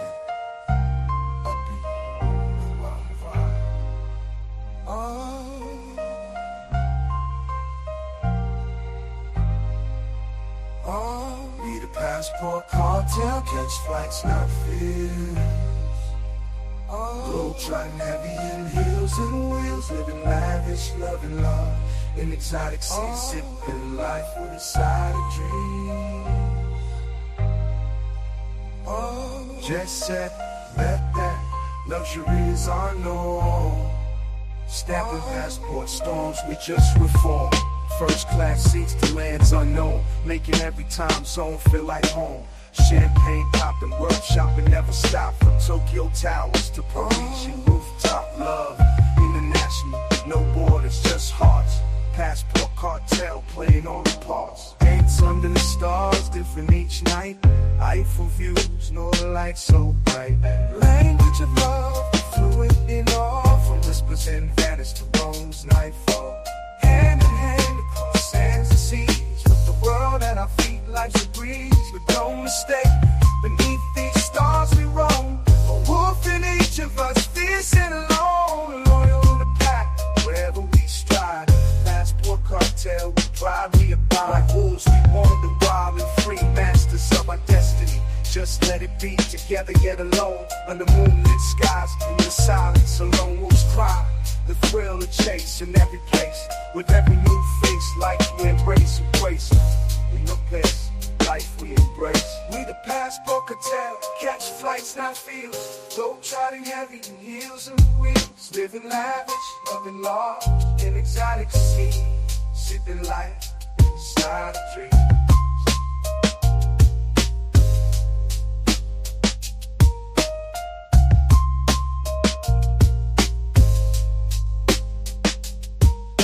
So here's to the nights where we live in love, with the stars above and the world to shove.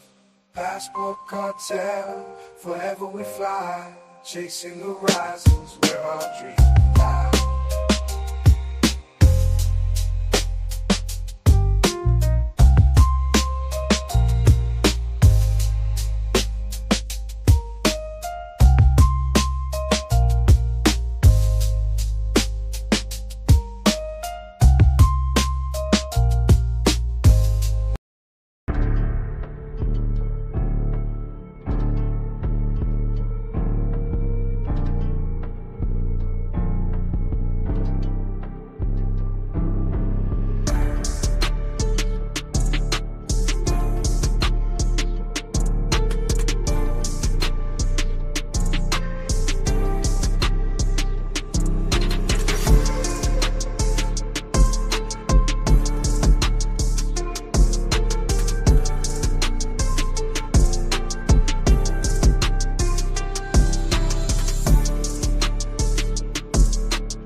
it gave us was confusion, burnout, and situationships. In the eyes of feminists, you don't need no man, right? Okay, but why are you secretly craving love, stability, and protection? So somehow obeying God became oppressive, while being overworked, over-sexualized, and overlooked became empowerment.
This ain't no fairy tale, Poppy. Just a little stamp, and the world open up. Hey, DR, Brazil, Colombia, passport cartel. Not playing no more. Yeah. Used to flex at the club, now I flex at the gate. Bored spirit inside, still feeling like fate. Lil layover, but I ain't laying over. I'm landing where the curves got that natural hover. Stepping off in Santo Domingo, all love. She call me Cielo. I ain't even buy a sub, breezing through with my fade and my polo fit. Told her I'm from the States, now she acting legit.